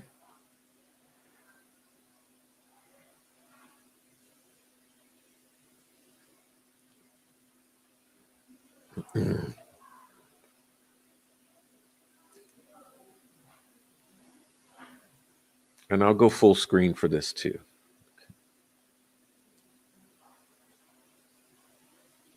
Okay. As of now, 500 acres. But remember, both of these fires we were looking at that are now 10 and 12,000 acres were 400 or 500 last night. Yesterday evening. Okay. So here, this Hearst fire, let's back up and get some reference for it.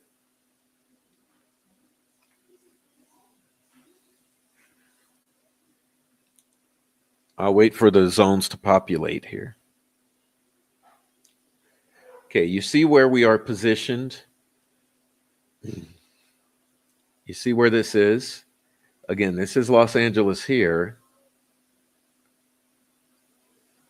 And shout out to Voorhees. Shout out to Voorhees. Okay. But so back to what it looks like. Okay. Back to what it looks like. Hearst fire here. As I said last night, this one here was at 200 acres, I believe. It's exponentially exploded to 1,200 acres or maybe 10.6 thousand. I'm sorry, 10.6 thousand. This one has exploded from 2,000 late last night to 12,000. Okay, so now this one here, now at 500, it's easily imaginable that within the next 24 hours, it will double in size. So what does that do? If you look at all of these objectively and look at the positioning and understand that the fires are being fueled from the north with winds that are heading pretty much southwardly. So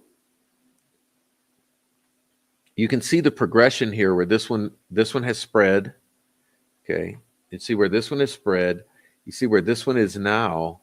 They're suspecting the southwardly and northwardly spread. That seems to be the pattern with these, right? They're all spreading southwardly and northwardly, oddly enough, primarily. And there's some westward expansion, like especially with this fire here, it went westerly. So when I look at this map, what concerns me is the location, how in they sort of triangulate with this green space, as I said, which is fuel, easy fuel. So you got this green space in the mountains here, green space in the mountains here, and what's sandwiched in between all of it? Sandwiched in between all of it is Burbank, Glendale.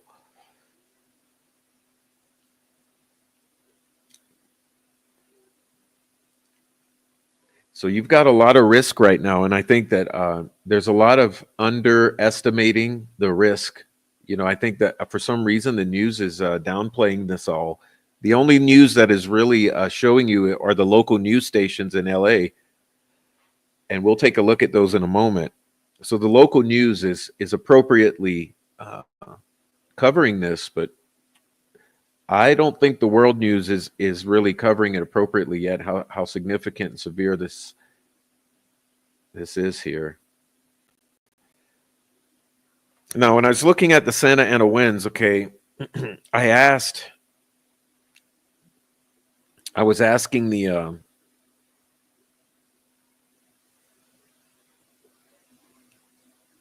right, let's go back to this.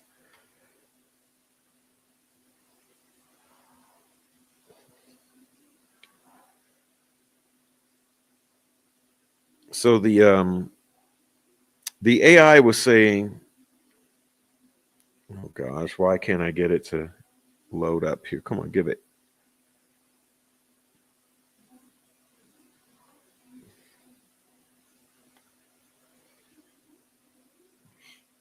All right.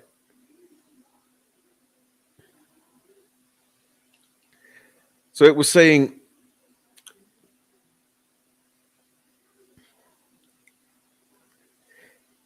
powerful winds and dry conditions are contributing significantly to the situation.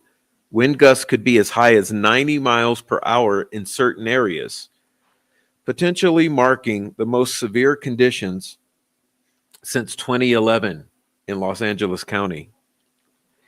In addition to the Palisades fire, other notable wildfires in the region are the Eaton fire in Altadena and the Hearst fire. Both fires have resulted in the evacuation of numerous neighborhoods. All right, so between the mountains and the coastline is where we are seeing the highest wind speeds. And like I said, if you look at this,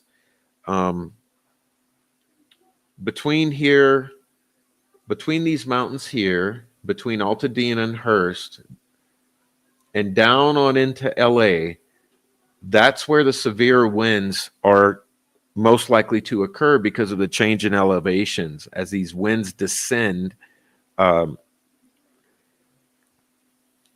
it says in the LA area, there's 100,000 homes at high risk, 70,000 at very high risk.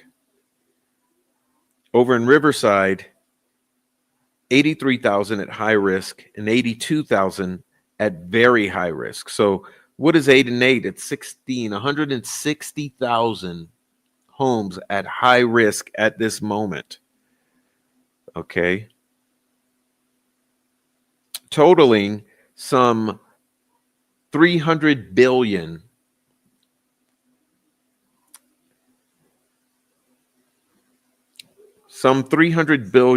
estimated damages.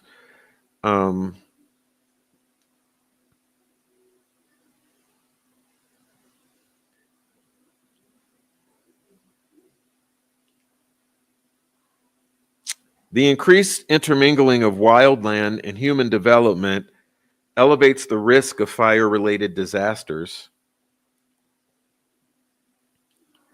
Managing those areas requires a combination of fire-resistant building materials, defensible space around properties, and proactive land management practices to reduce fuel loads, none of which have happened in this area. Effective emergency planning, community education, and early detection systems are also critical in minimizing the impact of wildfires in these high-risk zones, none of which has happened.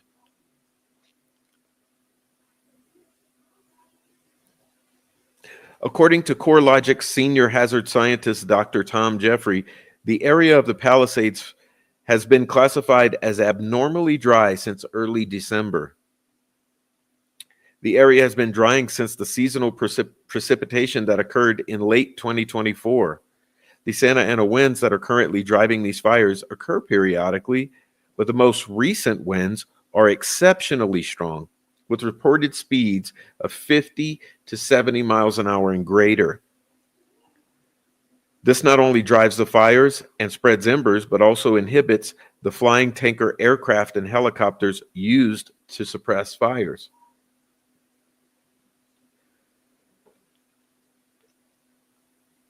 All right.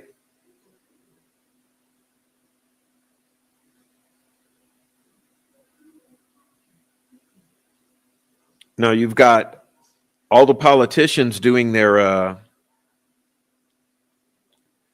they're doing their photo ops right now, but not really taking care of any problems. So I'm not going to cover what they've been saying, what appearances they have made. Okay.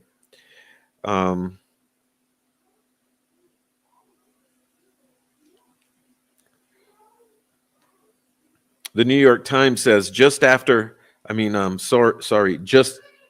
after the Palisades fire began last night, other worrisome fires ignited. One erupted near Pasadena in Eaton Canyon. Come on, sorry.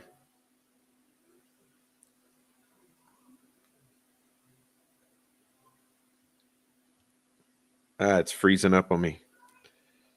Come on.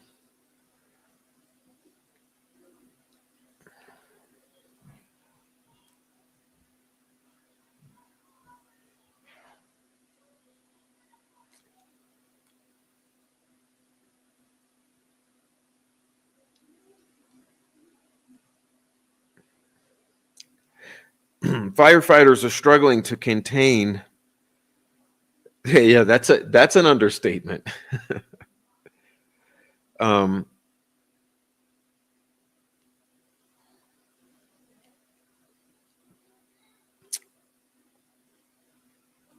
The Los Angeles Fire Department has put out a plea for off-duty and out-of-state firefighters. The strong winds temporarily stopped aircraft from dumping water from above until they are able to resume flights. At this time, more than 1,000 structures are destroyed with numerous people hurt. No official count on the injuries and deaths. Images of the devastation show luxurious homes collapsed in a whirlwind of flaming embers. Amid the debris was a toppled statue and a blackened motorcycle, tires melted away. This morning, Los Angeles woke up to a dark cloud, but it's darkest for those who are most intimately impacted by the fires. It's been an immensely painful 24 hours. Nearly 100,000 people have been ordered to evacuate, a number that's been kept changing because evacuation orders are continually being issued. The flames marched toward highly populated, affluent neighborhoods, including the Calabasas and Santa Monica, home to California's rich and famous. We are prioritizing life over everything else, Sheriff Robert Luna said. The fires have consumed a total of 22 square miles, and this is as of 2 hours ago, so who knows about how much now.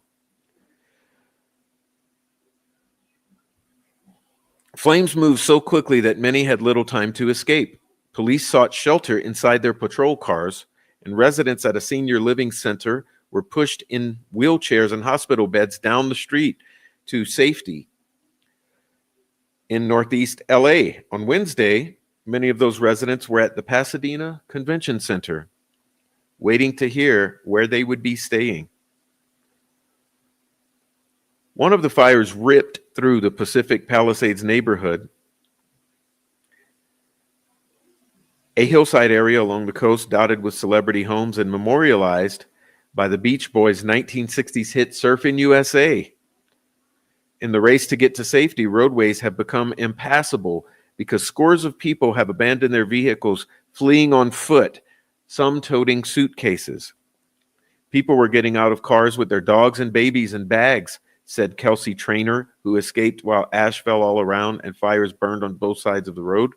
California's wildfire season typically begins in June or July, running through October. But January wildfires are not unprecedented. There was 1 in 2022 and 10 in 2021, according to Cal Fire. The season is beginning earlier and ending later. Bullshit. Not about climate change, okay? This is where they're spinning. Okay, this is AP.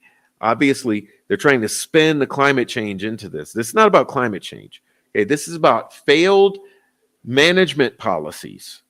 Let's be clear about what this actually is. This is failed management. The fires that burned through Temasco Canyon, a popular hiking area surrounded by dense neighborhoods and multi-million-dollar homes, also jumped famous Sunset Boulevard, burning parts of the Palisades Charter High School, which has been featured in many Hollywood productions. As it grew, the fire burning in Pacific Palisades became the most destructive fire in modern history in the city of Los Angeles. With an estimated 1,000 structures already destroyed and flames still growing Wednesday, that's today, it's by far the most destructive, according to statistics kept by Wildlife Alliance. The last most destructive fire was the Sierre fire in November 2008, destroyed 604 structures. Before that, a 1961 Bel Air fire stood for nearly half a century as the most destructive fire in the city's history, burning nearly 500 houses. Residents were urged to limit water usage. Los Angeles Public Works Director Mark Pestrella said, "The city's water systems that service homes and businesses were working effectively, but not designed to fight wildfires." What? So you live in the most fire-prone place in the United States, and you have not designed your system to fight those fires. Okay, interesting. More than 100 schools are closed due to fire risk. Southern California Edison shut off service to thousands upon thousands because of safety concerns related to high winds and fire risk. More than 500,000 could face shutoffs depending on weather conditions.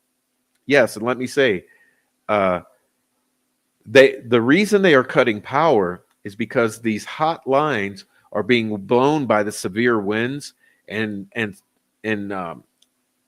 touching things and then sparking, and those sparks are igniting in new areas. So they are cutting power because wherever there's overhead lines, because there's such a severe risk of fires being sparked by the power lines coming into contact with whatever when they are blown by the wind.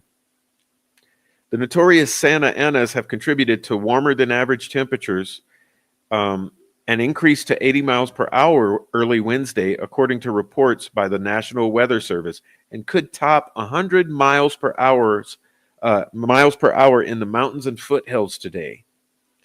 Longtime resident Will Adams said the embers flew into his wife's car as she tried to evacuate, so she jumped out and ran toward the ocean to get out of danger. Let's see.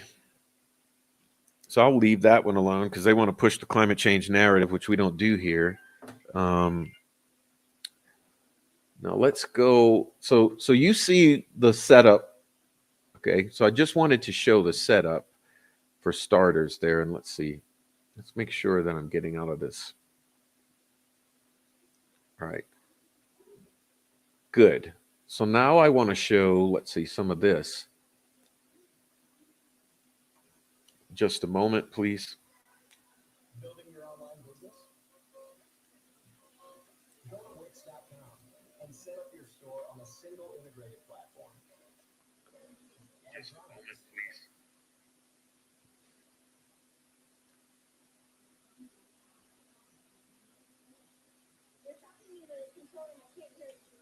Okay, we're going to turn that off.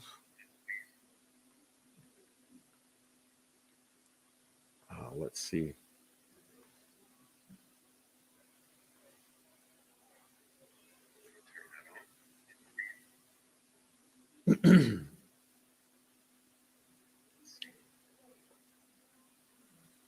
All right. Why did she stop moving?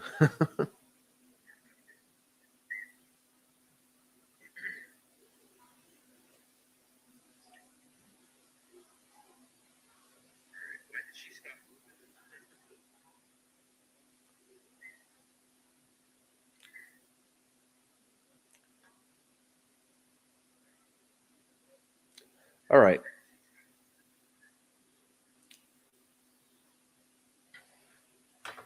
So I'll let her mosey around for a while, just a moment. See, I'm messing up over here. Let's see.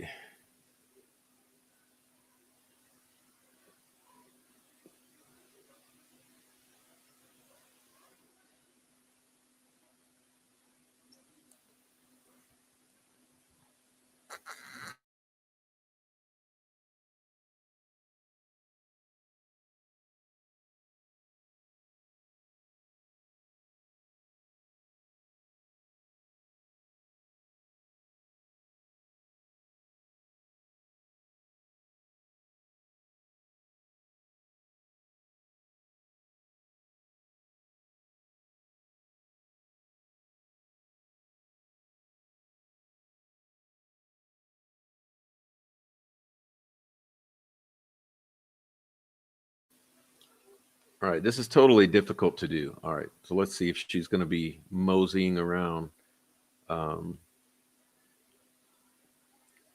or what they are. All right, like they're just messing around. Let's back it up some and see.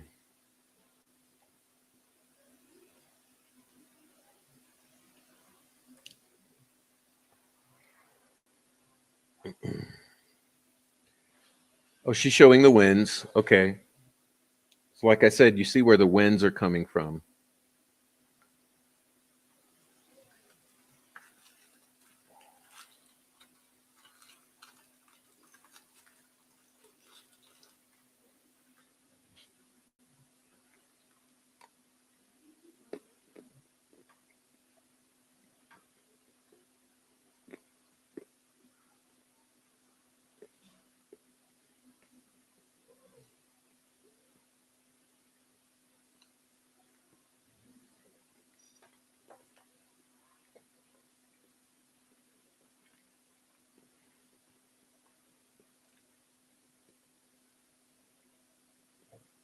So you see the winds are now they're pretty low right now. They've slowed down, but you see the direction they're coming from out of the mountains there.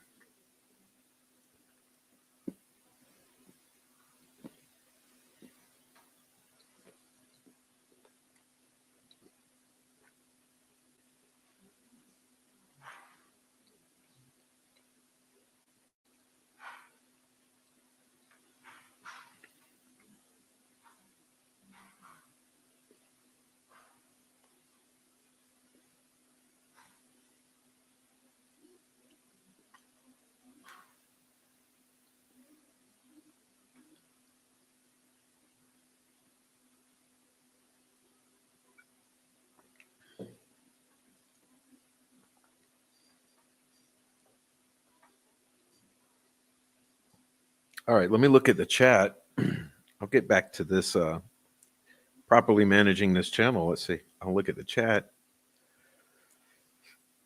All right, been a while. I was sort of preoccupied. Let's see what the chat was talking about.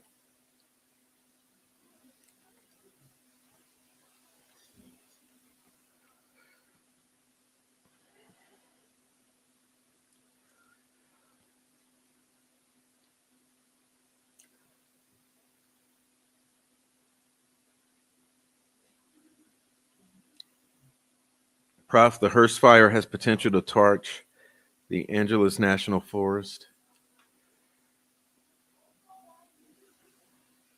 Yeah, now watch. Look at the wind future cast here. Ooh, that looks bad. It looks bad.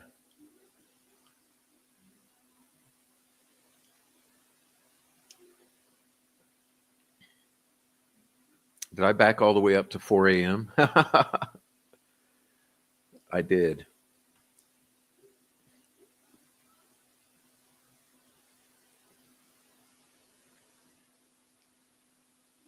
It was a good future cast, though, because that's about accurate where we are now.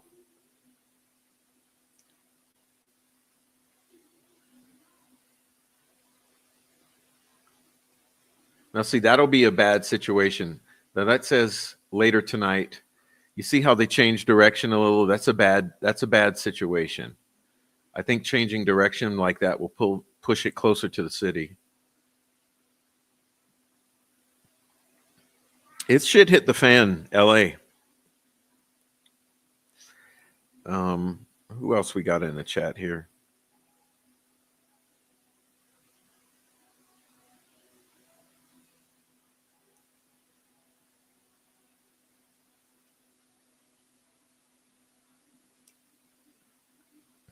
What's up, everybody in the chat?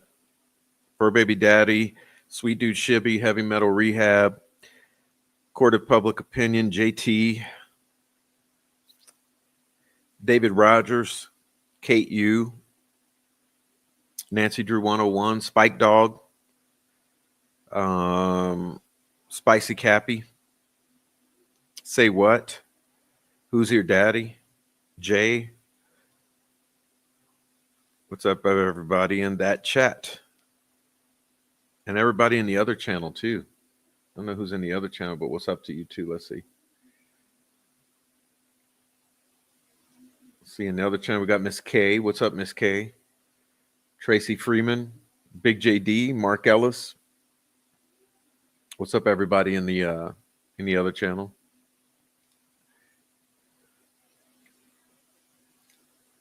All right, we'll skip the traffic. We don't need to see the traffic. But yeah, that's what I want to do. I want to get to looking at some footage.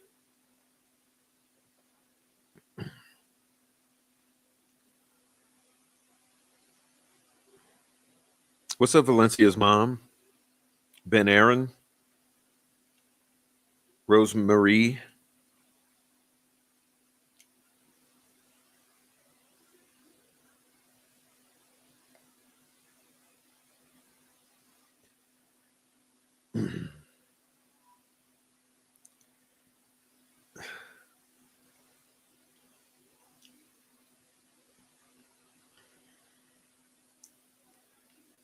All right, so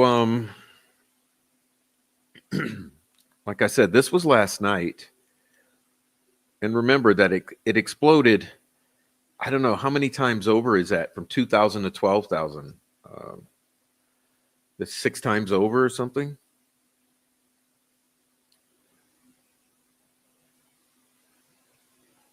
So these fires are exponentially growing. And will continue to, because like I said, there's 0% containment, water problems, having to turn off or kill power because of the whole situation with the high winds. And the winds will continue. It's just a bad mix overall. So rest in peace. I mean, I remember the Paradise fires. Were extremely, extremely traumatizing. And I know that over here in this day and age, we move on from disasters so quickly. I'm still devastated by the New Orleans attack just about a week ago. Hard to believe, it's just about a week ago. And we've already moved on from that. You know, and you think of the Paradise Fire, how horrible that was, and all of the fires in Northern California in the past several years. You had the Maui fire. I remember we had the devastation in Kenya. It's just been one after the other, and it raises suspicion in people. You know, I remember the Paradise Fire was it's highly suspicious with some of the nature of the fires, the allegations of directed energy weapons being potentially used as somehow to cause those fires. And I played for you before the Deborah Tavares whistleblowing on the plan to burn up Northern California. in Sebastopol. That whole conspiracy years ago, that was that she brought that out on the Jeff Rentz show, especially, and it just seems like it's never ending. It's never ending.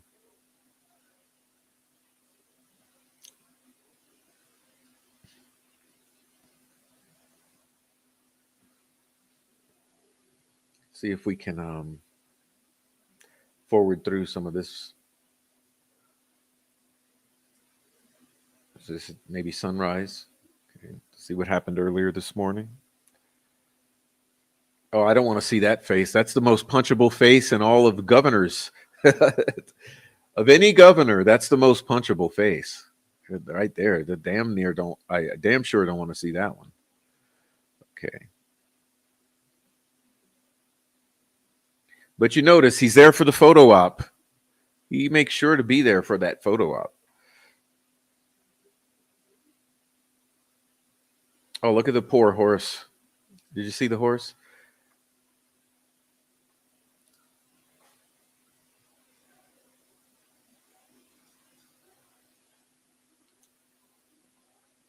Mm.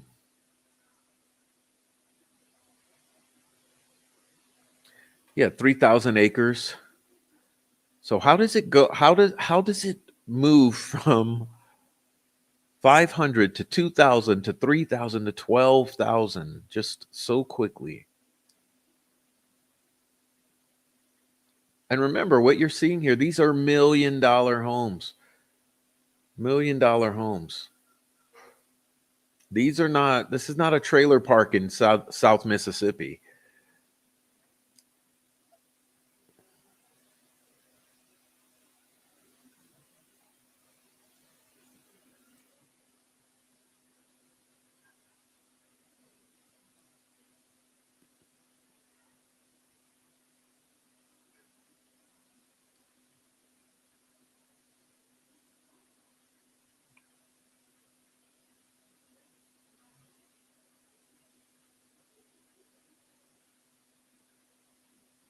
I hate to be crass, but this is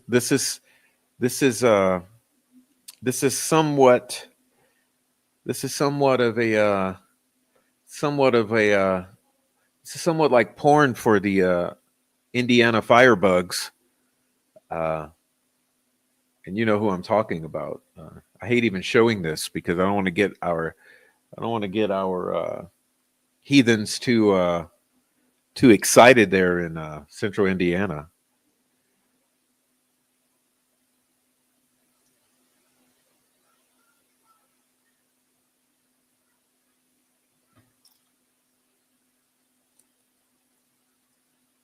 This is Pornhub for pyros.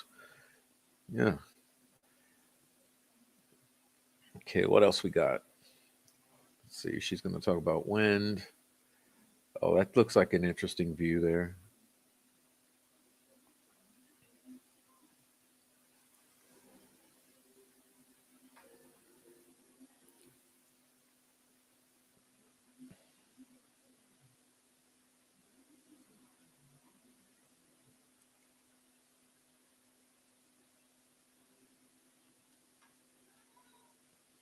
Animal evacuations.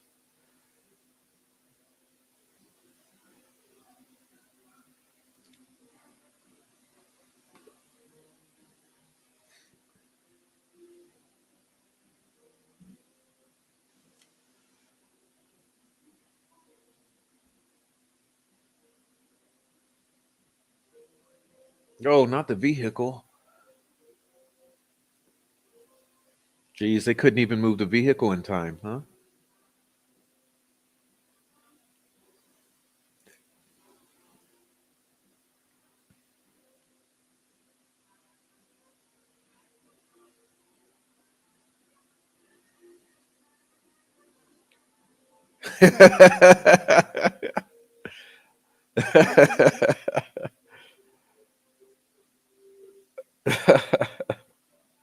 No comment.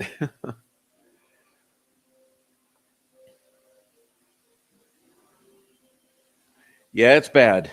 I mean, I hate to, I'm not an alarmist. I typically don't like to do the fear porn, but it's bad. It's really bad. It's worse than anyone can imagine, I guarantee you. Think of all the old ladies, okay? Just you really got to think of all the old ladies who didn't get out. Okay? All right? Think of the old ladies who didn't get out. Um, think of the animals that were left behind. Think of people who got trapped because a lot of these fires, we can go back and look at the maps momentarily. But when you look at the maps, it's just horrible how at times, because of the way this greenery is designed in these nice neighborhoods, that the neighborhoods have all of these circuitous, routes around them, and then it's filled with greenery and stuff. Um, a lot of the fires are coming from several directions at once in encircling properties. And that's the way that you die in these fires. If you wait too long and then you get trapped on all sides by the flames, and then they find you dead. So you got all kind of factors. You got the old ladies who had no assistance. You got the people who just got trapped due to logistics. You got the animals who got left behind. It's just overall just horrendous.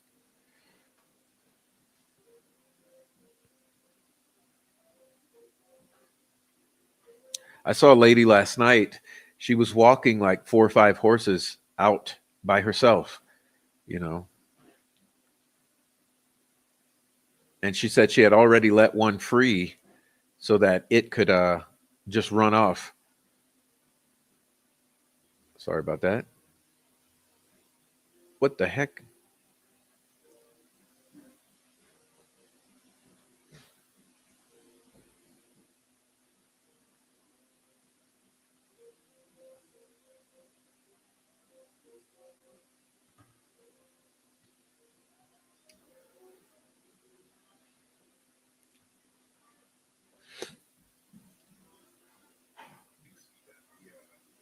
Animals got left. She said she had already let one.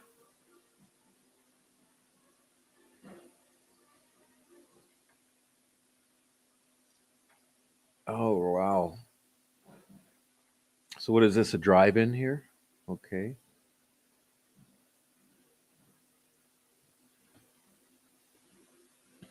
Looks pretty bad.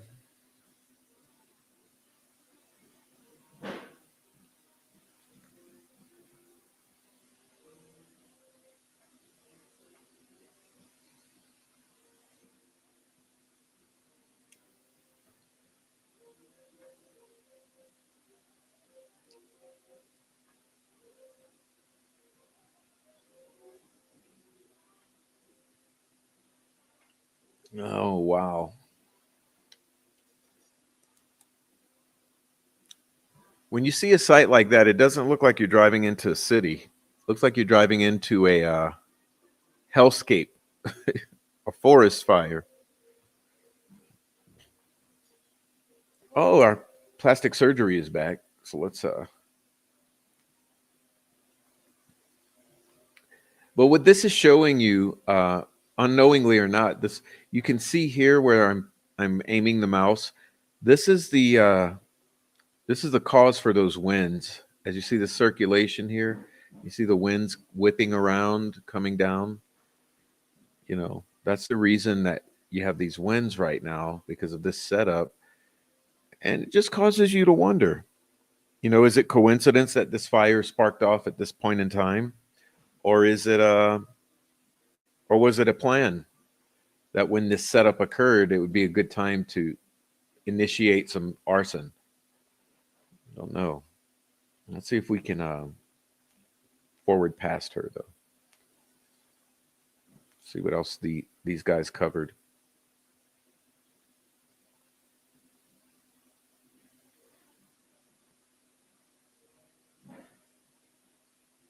No talking heads.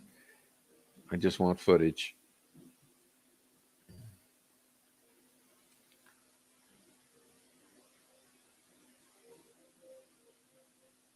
Oh, this looks good. What is this?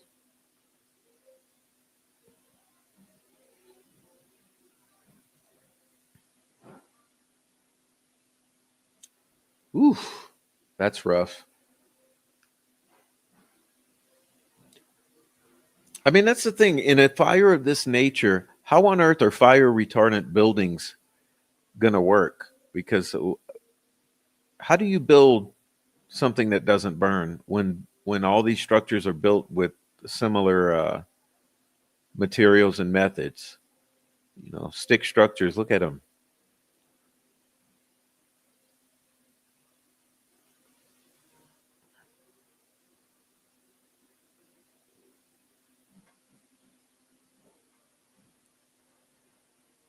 But what's hard to understand about this is it's not just one street or one block that's burning. It's miles and miles and miles. That's another thing that's so difficult to wrap your mind around. It's easy to imagine just one block burning, but when it's miles and square miles and miles and miles, it's just hard to even fathom or conceive like how big of an area is burning.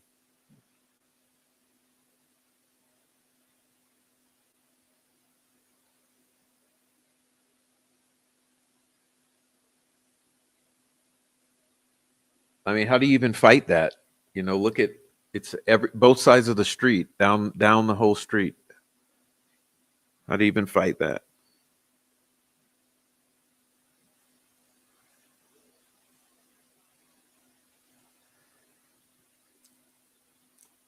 I don't know. It's sort of like it as a fireman. How do you, you know, how on earth could a fire crew fight those fires where it's all around you for miles?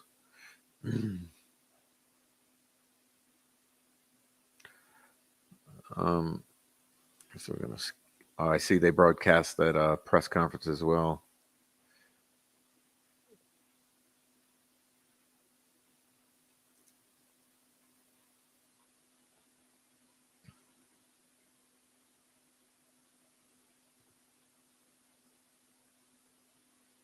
Oh, there's some more horses. Yep.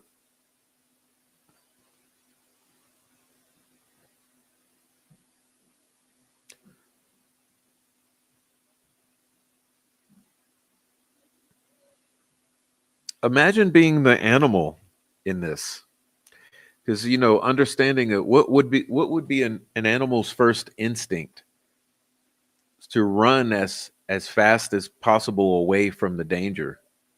Animals' first instinct would be to flee from fire.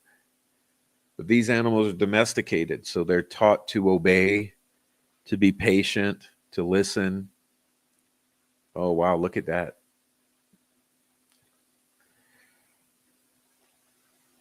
Just it's just hard to imagine the feelings in the animal. You know, it wants to run, but it's learned to be obedient and patient and not act on instinct. It's crazy.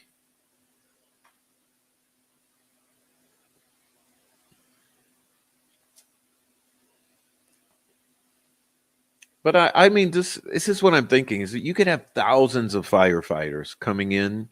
It's how much is it really going to help? This has to be built into the infrastructure. You know, if you're going to build in an area like this in a society in a area prone to wildfires, you have to build it into the infrastructure. And I mean permanent infrastructure. You can't piece it together like has been done.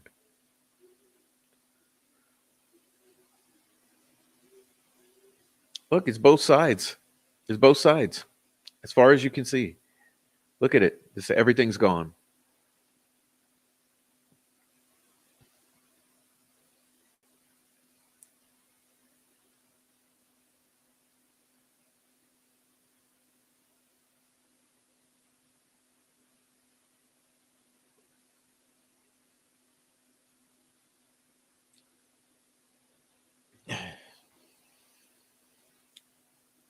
And these people are nuts. Like, imagine driving through this. They're nuts for driving through this because you could easily get caught. You can get trapped. It's very risky driving through this. You got fire on both sides, you know?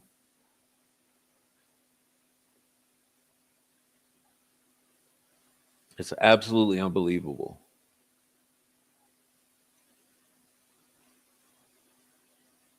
Oh, see, this was this morning when it had not spread as much. You see that?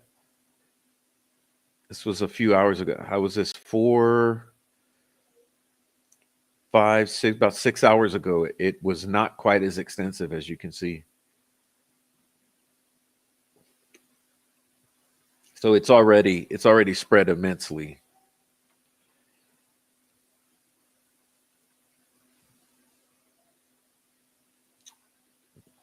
All right, so let's see what else we can look at here.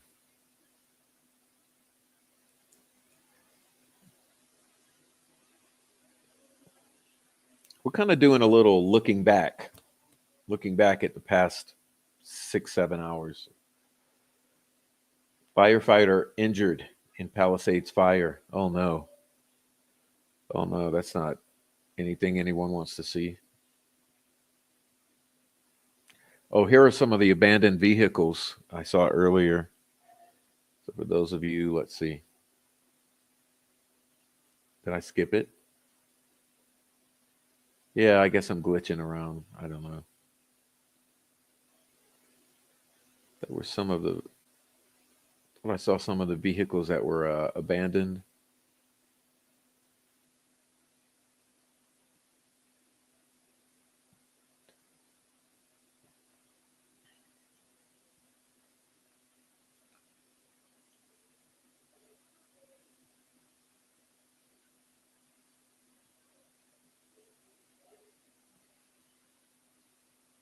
Oh no, that's bad. Look at that. Oh, yai.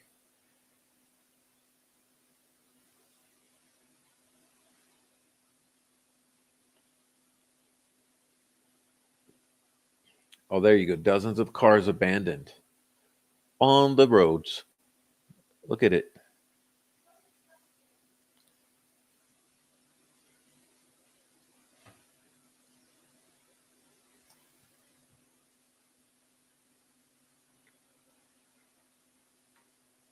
Just everyone freaked out and ran.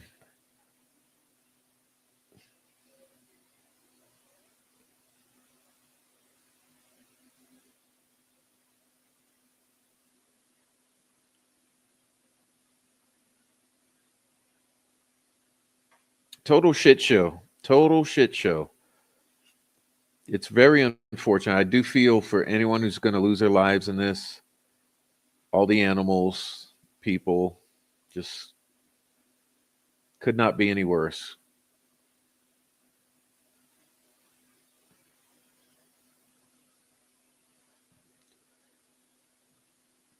Yeah, they had to bulldoze the cars right on out of the way to let the trucks pass through. And look at this. Look at, like, what do you do about this? You'd have to have a fleet of aerial vehicles in here dumping fire retardant on this, on the front line of this, but it doesn't, that's not even happening.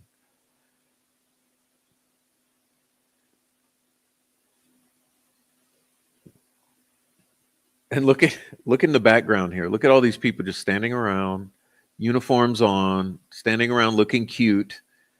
Everyone's looking cute. Look behind him.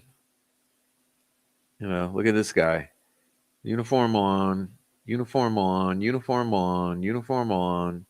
Everyone's uniform on, looking cute.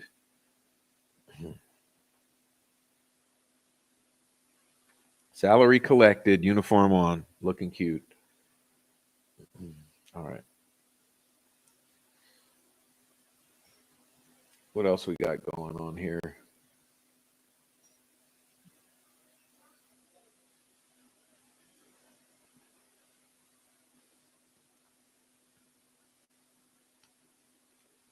What in the world?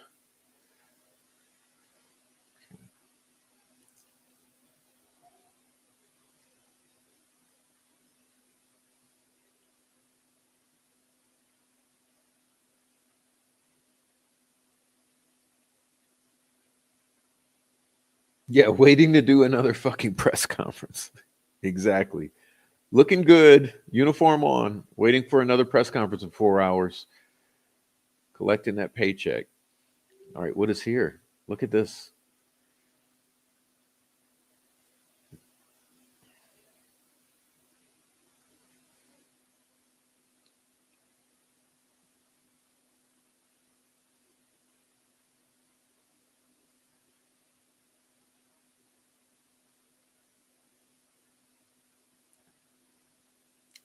Yeah, it's just bad. Wow, what a trooper. What a trooper. Look, he's a champ. He's hosing off the neighbor's house.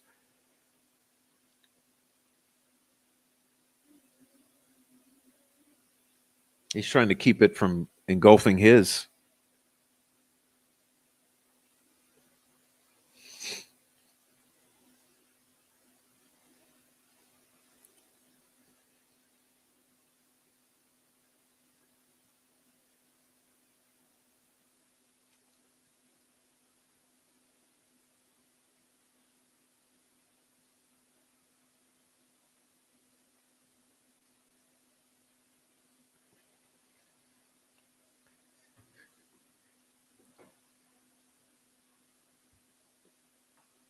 Yeah, that's just a shame.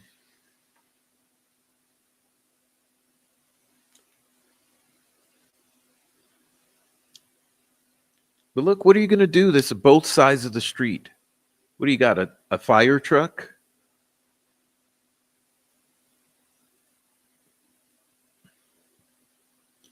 You got a single fire truck and both sides of the street? Come on.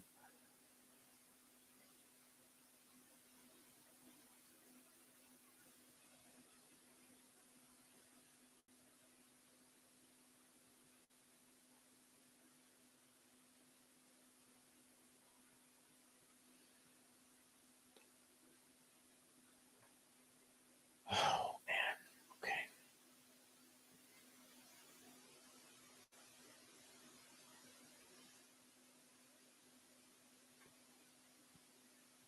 Eaton Fire explodes overnight. Yeah, like I said, it went from 500 acres to 10,500 acres.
Oh, man. All right, what else we got? Can we move on from this?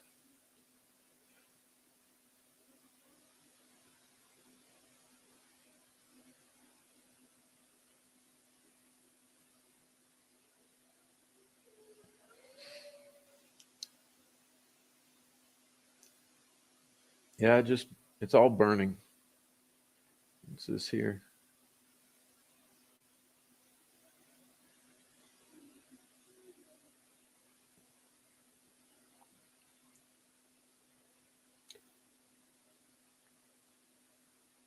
Yeah, like I said, I would not be shocked when this is all said and done. Whatever the total damage, okay, I won't be shocked by the total damage as far as number of structures burned, and I won't be shocked by the death toll.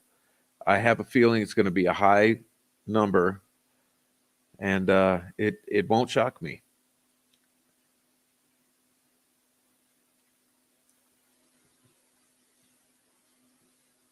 I mean, it's just house upon house. You've got multiple fires all triangulating. That's just horrible.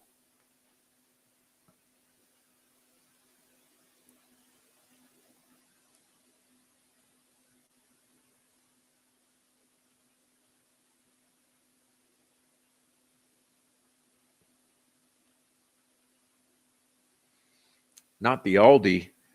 Oh no, the food market. Well,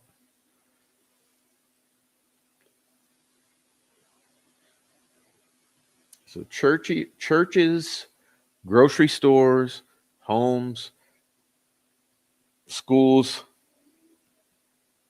nursing homes.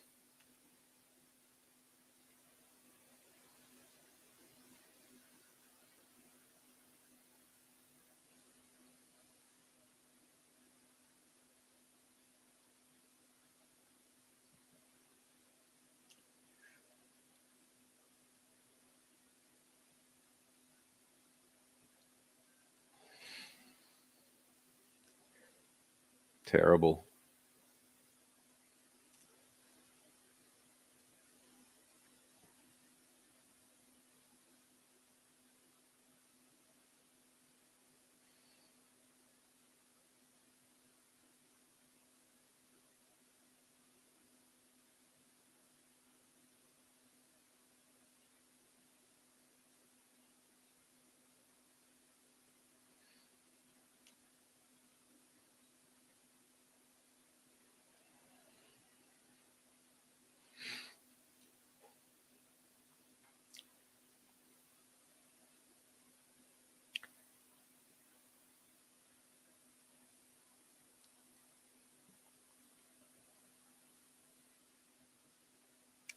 But like I said, if you're looking here, this is local news. Okay, this is local news. So it's pretty interesting here that you're getting it from this is Fox 11, okay, the local news in LA. Interesting that you're getting it from the local news. And that's all you're getting it from.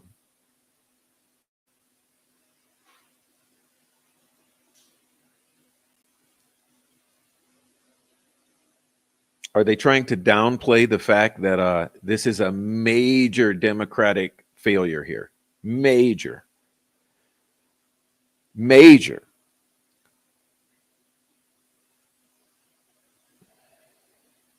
Hopefully it's not a church across the street that's going to also burn.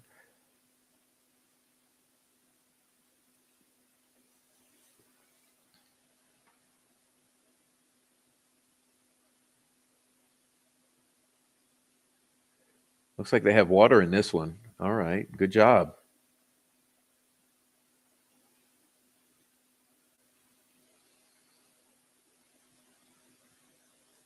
Engine 85.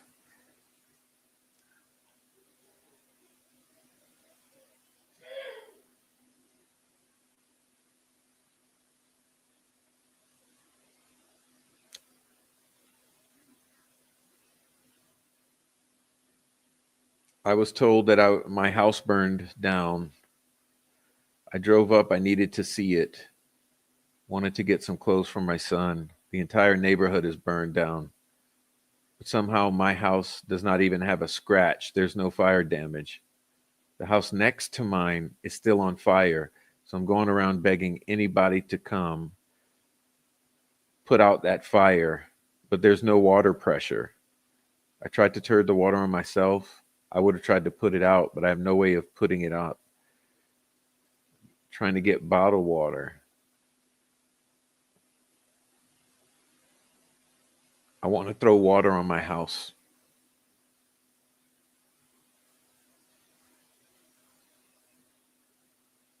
Wow.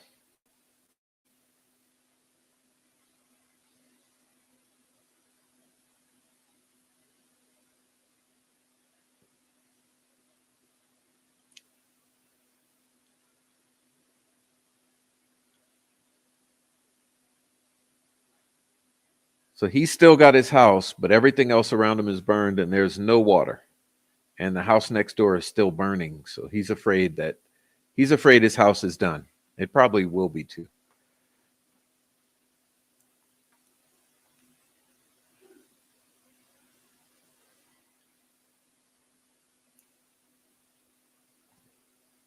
But see, this is what it's come to. He's having to go beg. He's trying to plead for help, but it's not going to work. I mean, it's not going to work. It's not going to work. You can't. Poor guy. I feel for him. I totally feel for him. No one's going to give a shit about going put water in your house. They're doing what they're told to do. They're going to go wherever they're told to go, and it's not your house, dude.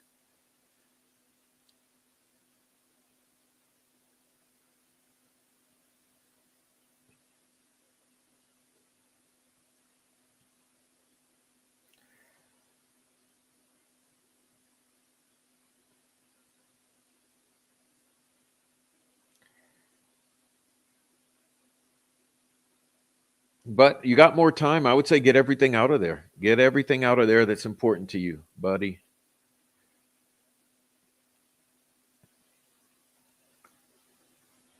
Get everything out that's important and just be prepared.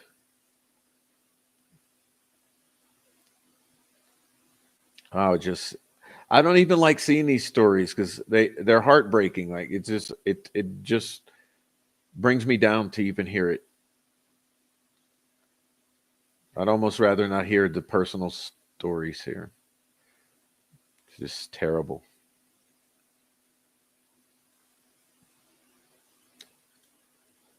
No water pressure because the city did not plan for a fucking fire, even though they live in the #1 fire zone.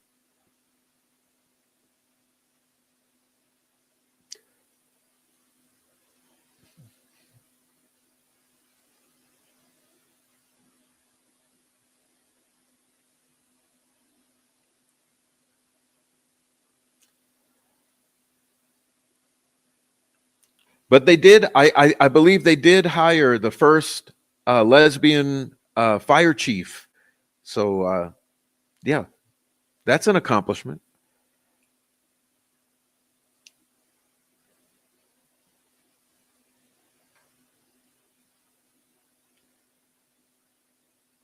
Oh man.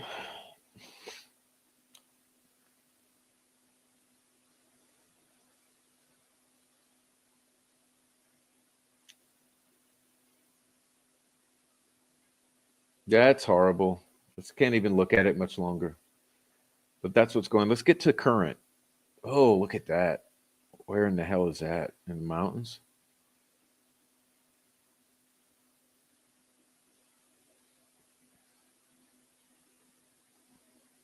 Is that in the mountains? Let's get to current. Oh, this is your aerial view. I've been wanting to see that. Ooh, that's rough. You got fire in the mountains.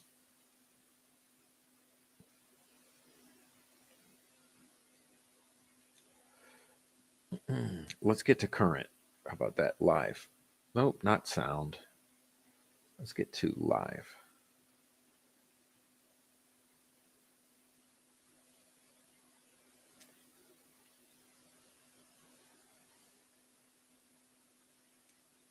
Is that an evacuation center there?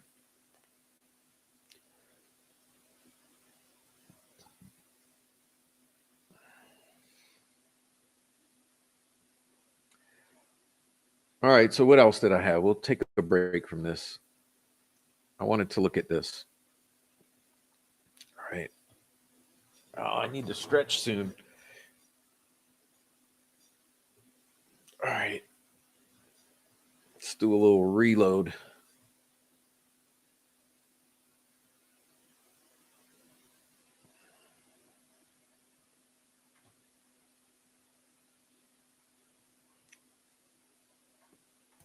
Allegedly, this is loading. All right, what do we have here? Let's see.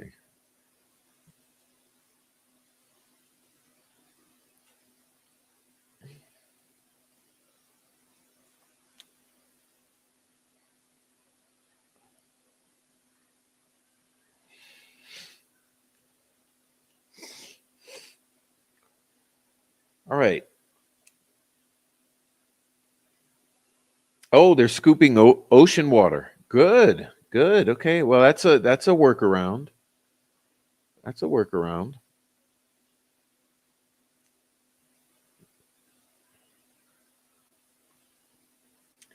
Oh, we turn this off.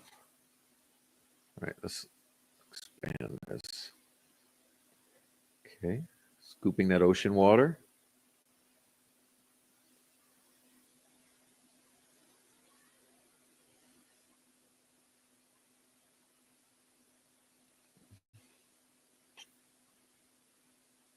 Palisades Fire is now the most destructive wildfire in Los Angeles City history, with an estimated 1,000 structures destroyed.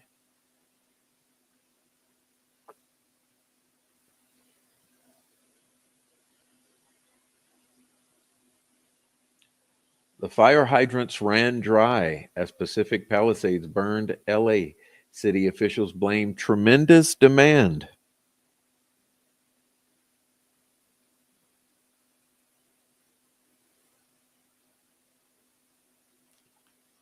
Yeah, yeah. Sounds like there's a problem with the infrastructure. So why isn't it being addressed? Why has it not been addressed?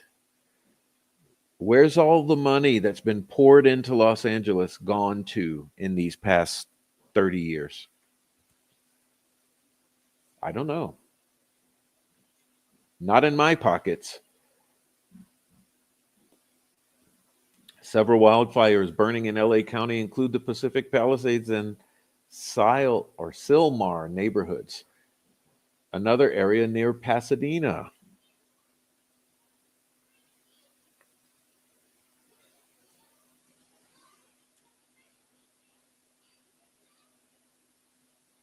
Flames continue ripping through.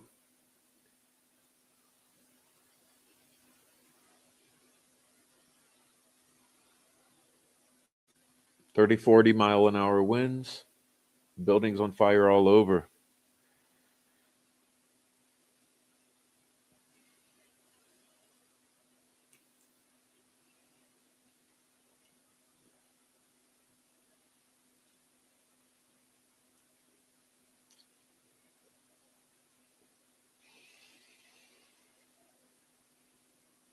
Oof.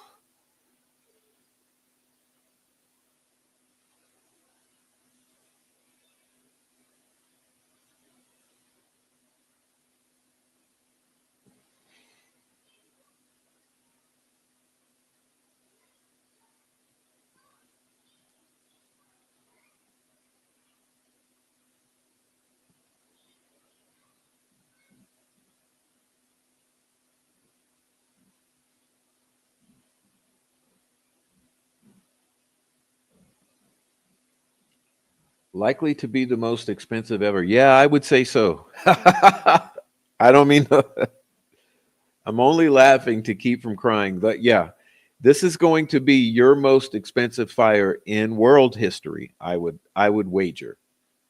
I would bet. Most expensive fire in history right here. Happening now.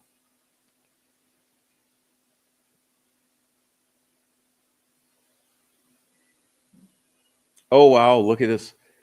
An hour ago, the Palisades fire is now 15,800 acres. You see what I mean about growing exponentially? Look at that. 15,832. Ooh.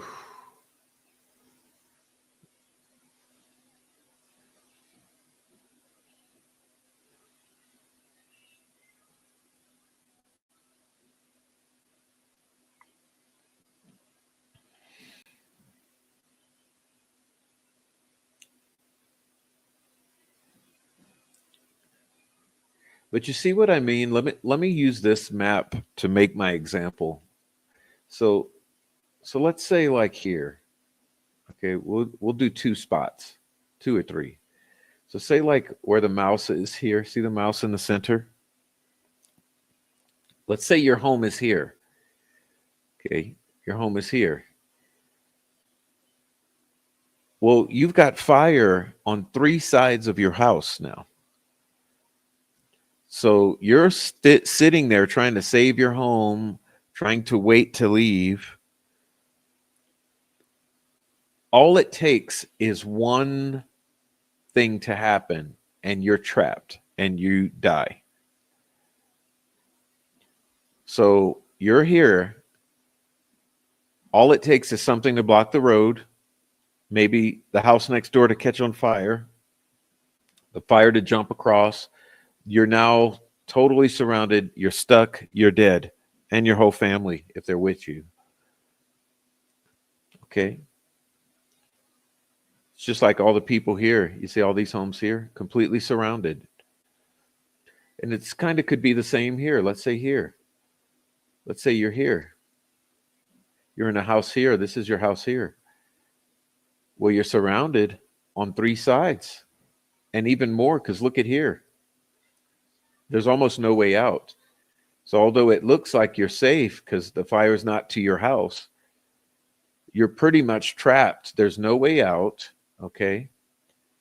So let's say you make it out of your house and you drive this way and you get to here and realize, oh no, this road is impassable. And then these 30 minutes you're trying to escape this neighborhood because you're trapped on all sides, that fire crosses the road and then suddenly it's inescapable, and now you're stuck in your car and you can't leave.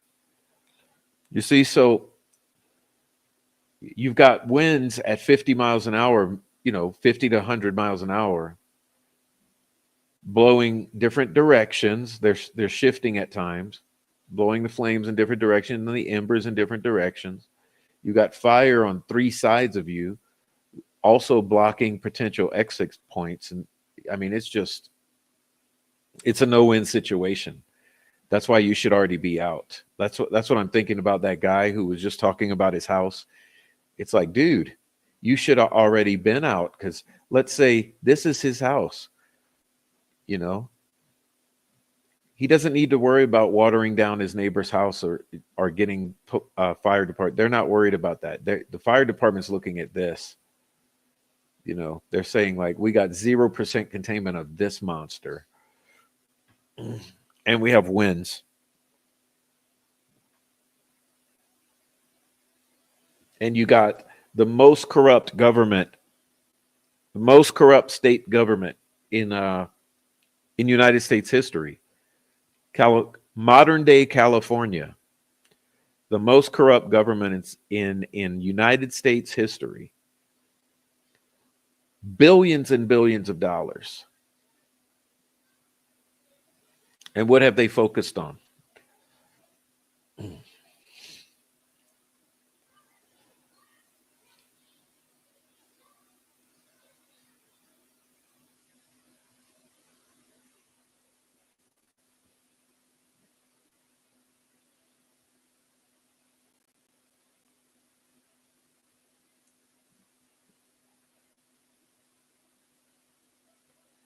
More devastating images.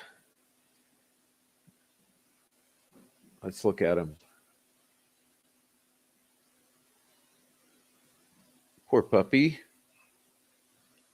Did someone leave their dog behind?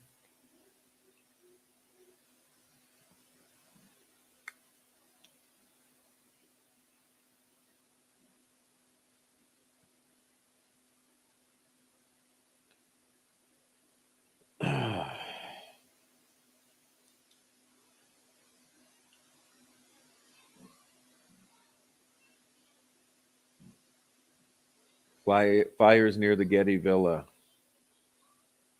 Yeah.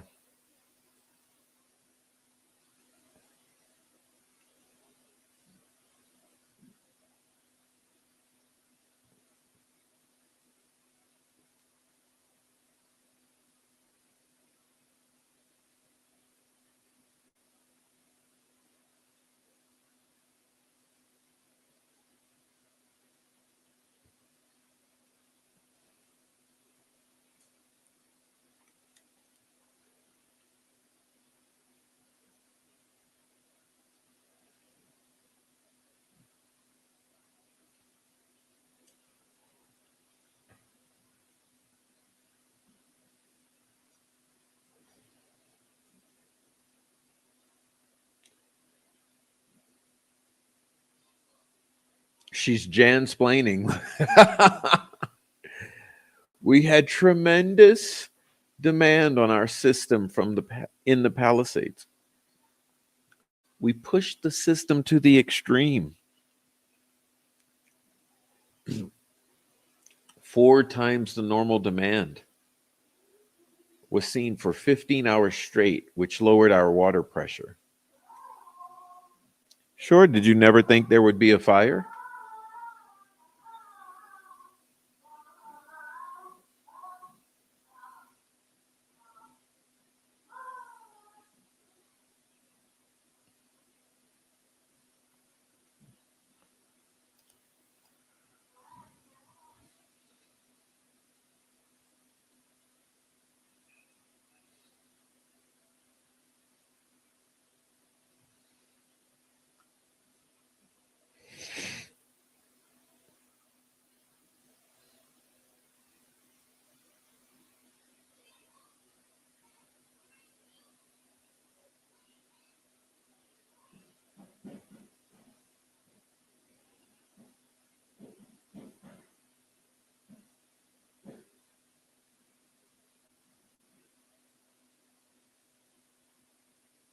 Yep.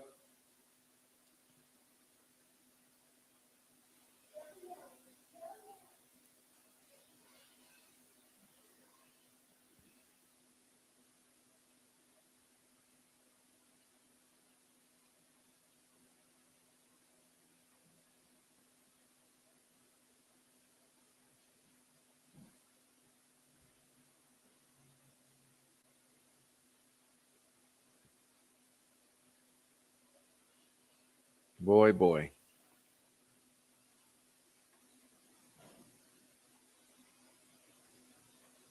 Well, that's a good point. They should never run out of the water next to an ocean. Good point. Why not have some system in place that pumps seawater directly from the bay right on in to your fire hydrant? We don't necessarily need treated water to fight a fire, right? You don't need clean city water that's been fluoridated or whatever. Like, come on.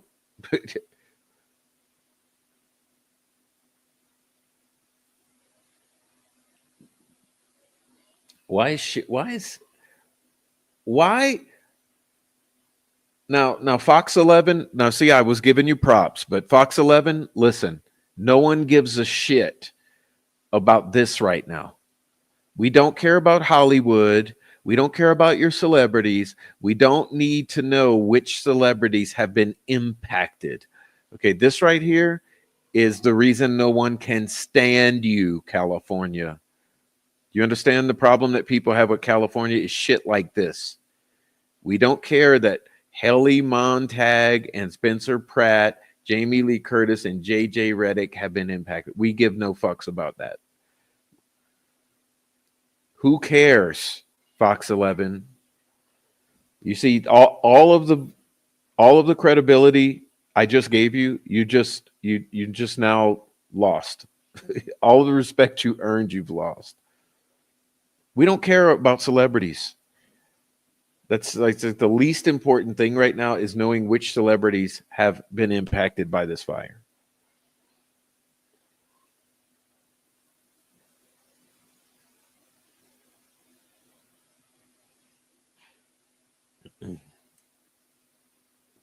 What a disappointment, Fox 11. Oh, look, our mayor. Our LGBT DEI woke mayor, while while in on vacation, made a post. Oh, I feel so much better. Yeah, thanks for letting the city burn. 17 million cut from the fire department.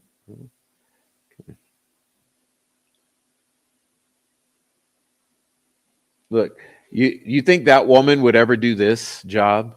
You think that woman would ever be caught dead? Look, let's look at her face. Okay, I'm going to be rude. I'm going to be mean. Mayor of LA. You think this thing right here, you think that thing right there would ever do this thing right here and get dirty and put her life at risk and work hard? I don't think so. I don't think so. But she'll make a Twitter post from her first class flight from Africa. All right. How was your vacation? I'm sure that the city of Los Angeles is funding your return trip, first class.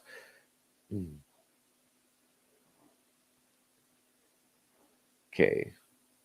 Aerial view 5 hours ago.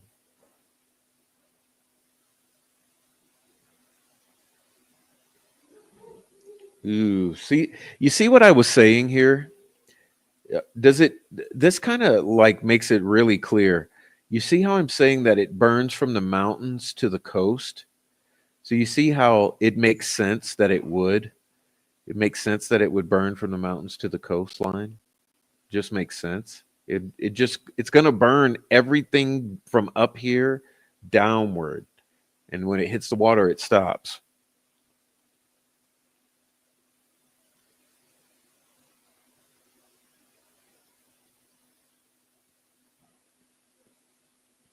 She made a Twitter post though. I guess she's earning that salary while on vacation, making the Twitter post. Well, that's city time.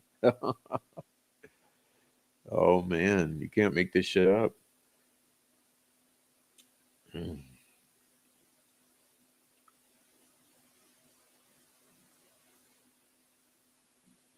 Okay, this says 5 dead, more than 1,100 structures destroyed as firestorm besieges LA County. Yeah, it's going to get worse. It's going to get much worse.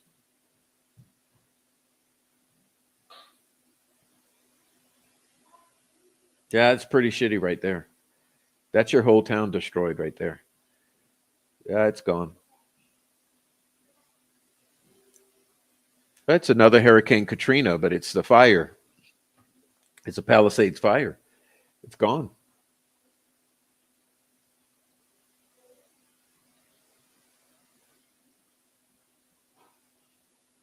Wow, just horrible.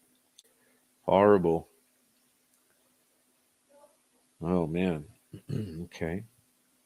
We're just doing a little doom scrolling. Is that what we're doing? A little doom scrolling.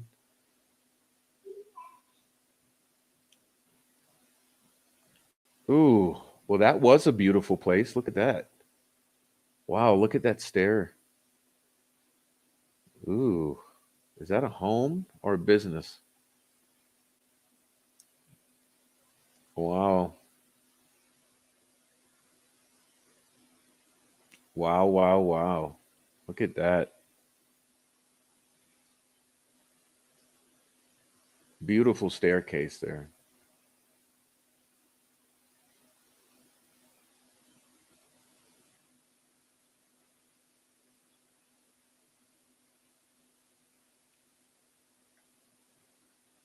Jesus. But you see, the way they've got society at this point, like this is what's going to save you. Yourself. No one's coming to save you. We have no civic infrastructure left. It's all the civil services, like that. They've all gone woke. It's all up to you to save yourself. Same with the cops. Same with your firearms. Same with your fires. Same with floods. No matter what it is. Remember, with North Carolina, okay, it's the Cajun Navy, not FEMA, that's helping. With Katrina and the other hurricanes down the Gulf Coast, it's the Cajun Navy. It's never FEMA that comes and helps. It's just like after Katrina, those people drowned for a week in 20 feet of water for a week before the feds started to show up.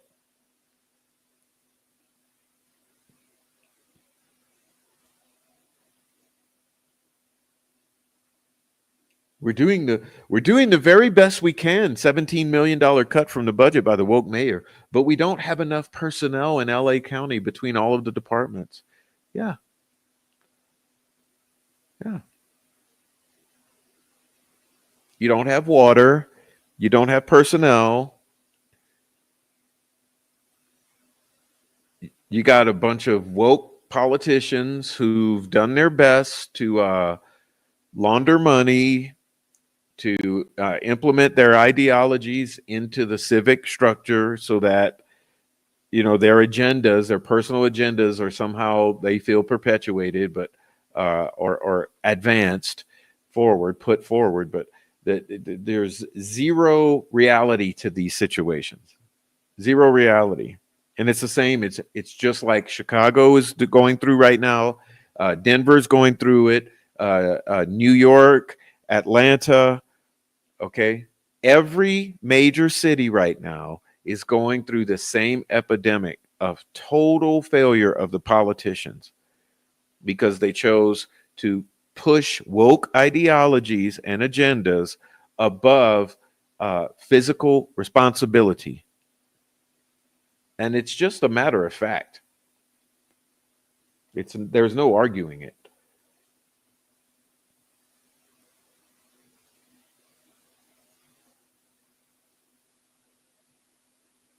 All right. I think we're almost done here.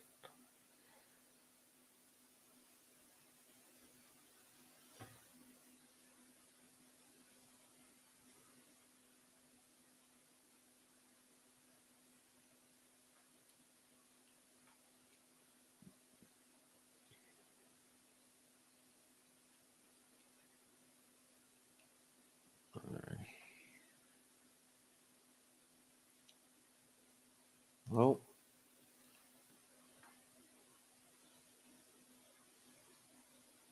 yo, she made another 12.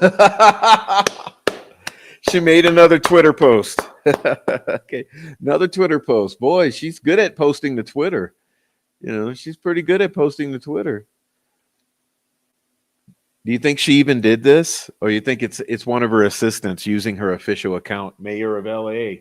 Mayor of LA. Oh, what a title this one has. What a title. Oh God, that thing. Mayor of LA. I'm a woman. I did it all by myself.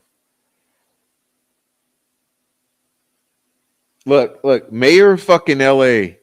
Okay, Mayor of LA.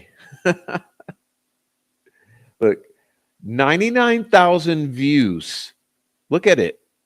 99,000 views. 4 likes.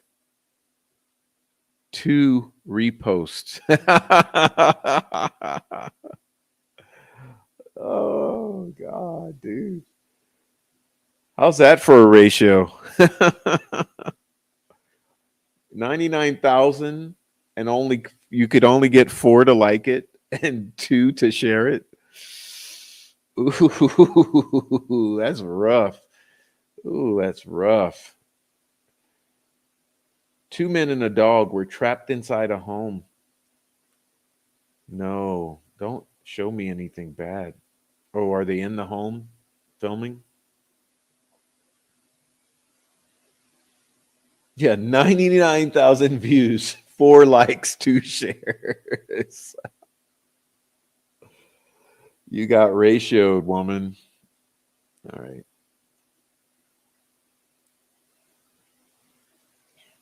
That's something else.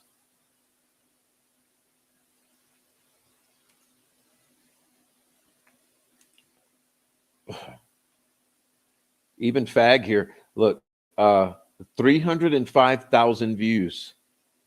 Well, shit. At least he got the 400 reshares. So he's doing much better than she is.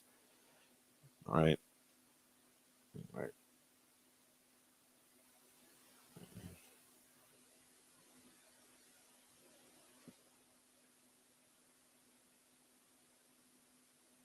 Oh, look. Oh, what are the odds? What are the odds?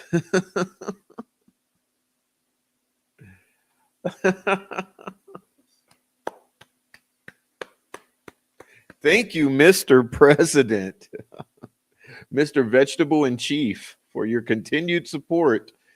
You mean the billions that just went to Ukraine?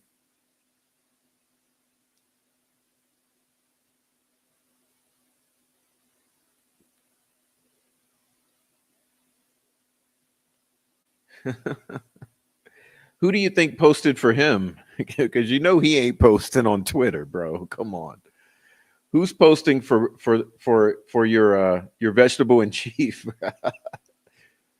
I mean, come on, man. Oh wow.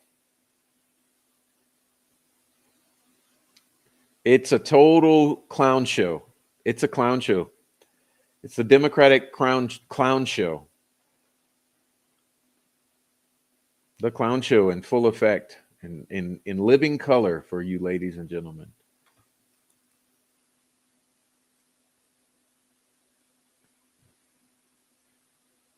KGP.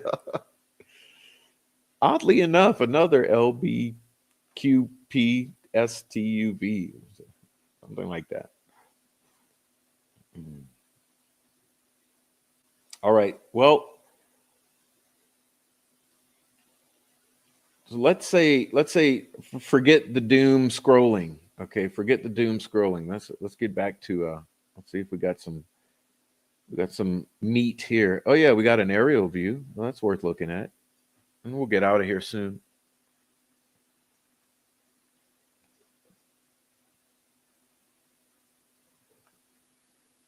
Wow. All I see is smoke.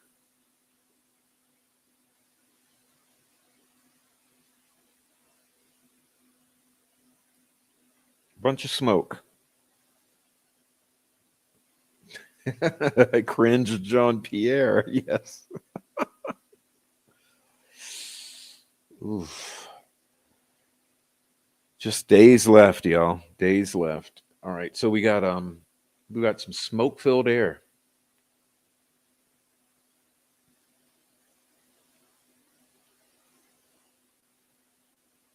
Yeah, how many more billions went to another country today? Exactly. How many more billions went to another country today? But we can't take care of home. Can't take care of home.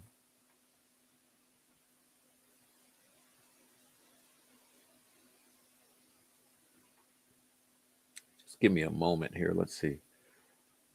I gotta do a little something.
Well, that was it.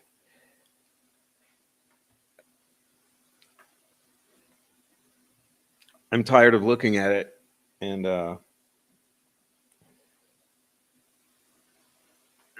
hopefully that was enough for you to see, get a somewhat of an idea of what's going on. Uh, let's see. Look at one more thing before we get out of here. How about that? All right.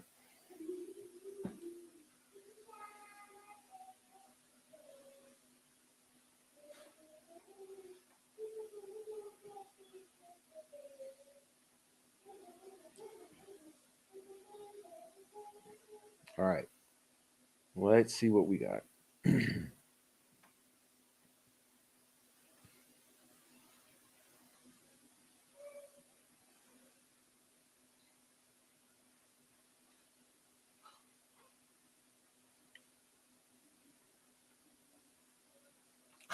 Get this up here. How do I get this up here?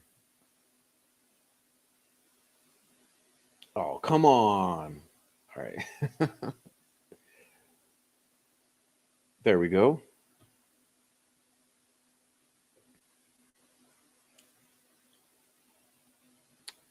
All right, let's take another look before we get out of here at this map.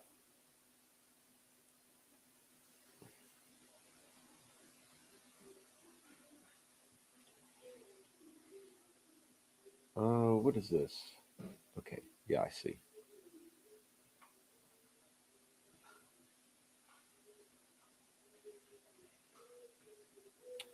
Oh, yeah, see, it's expanding already. Oh my gosh. Yeah, it's expanding. I figured that. Let's take a look westwardly. Oh no.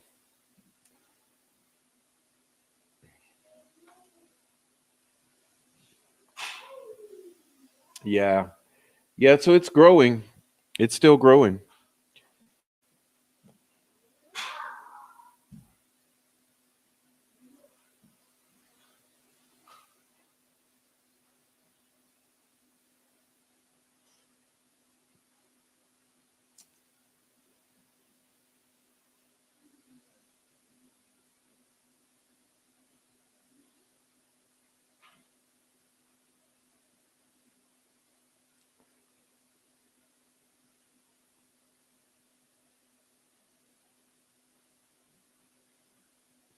Yeah, so who knows on that side there?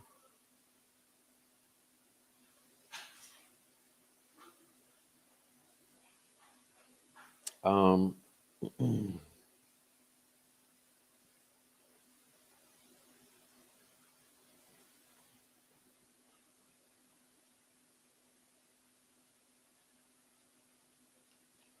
Again, let's look up here.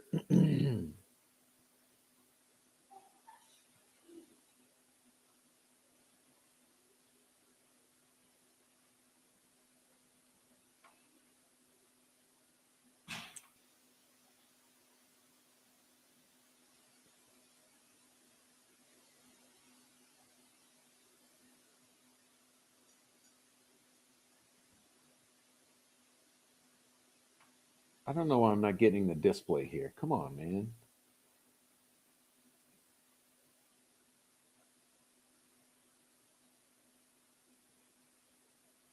Is this one not going to update?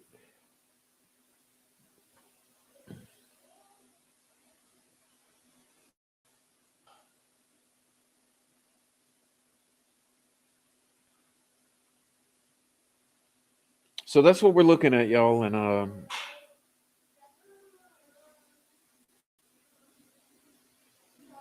oh wow, you got this little one here too. Is that new? Is that one new?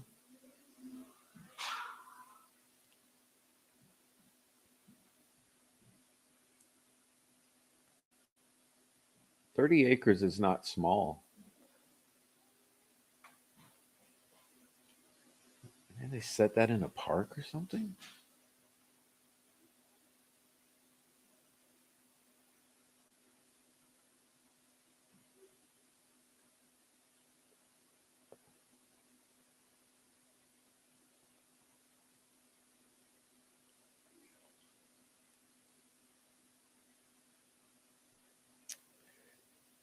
Well, you guys see that what's triangulating here now. Let me see. I'm gonna put it full screen. Sorry, I didn't do that earlier.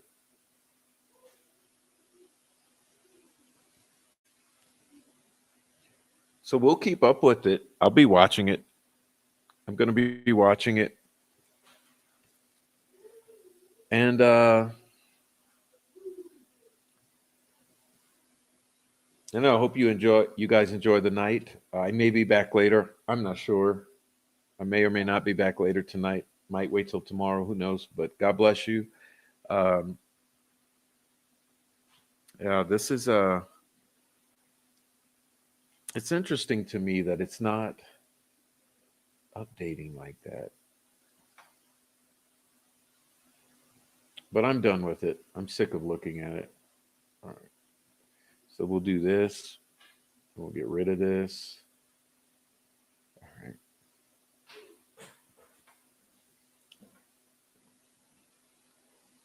All right, but everybody, please hit that like. Please hit the like. Please hit the like, okay? Before you get out of here. Hit the like on the way out.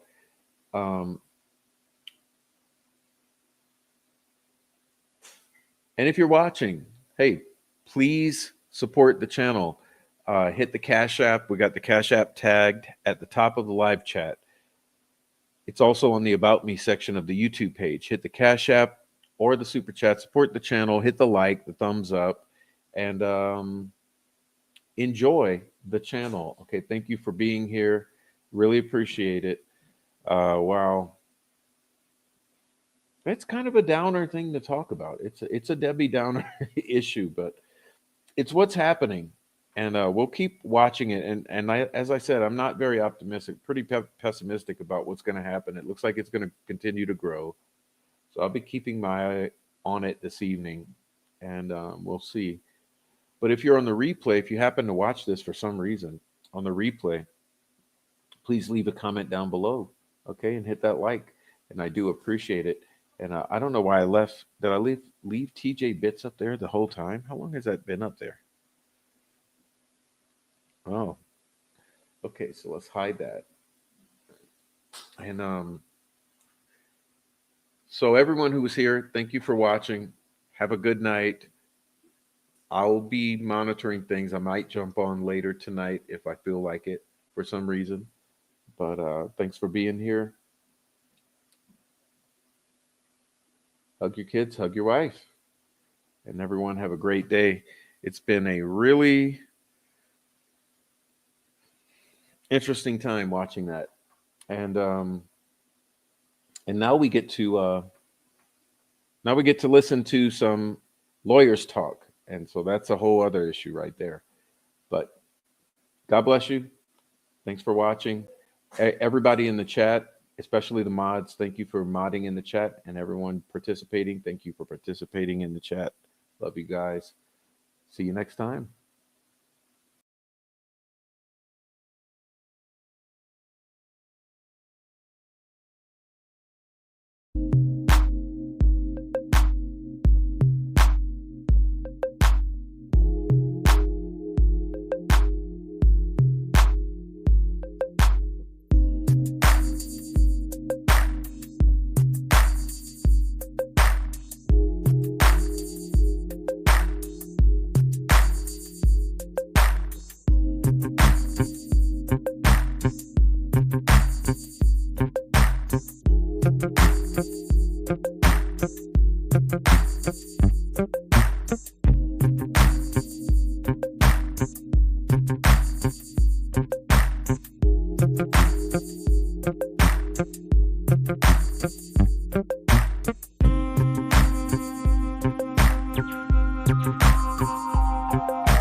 you.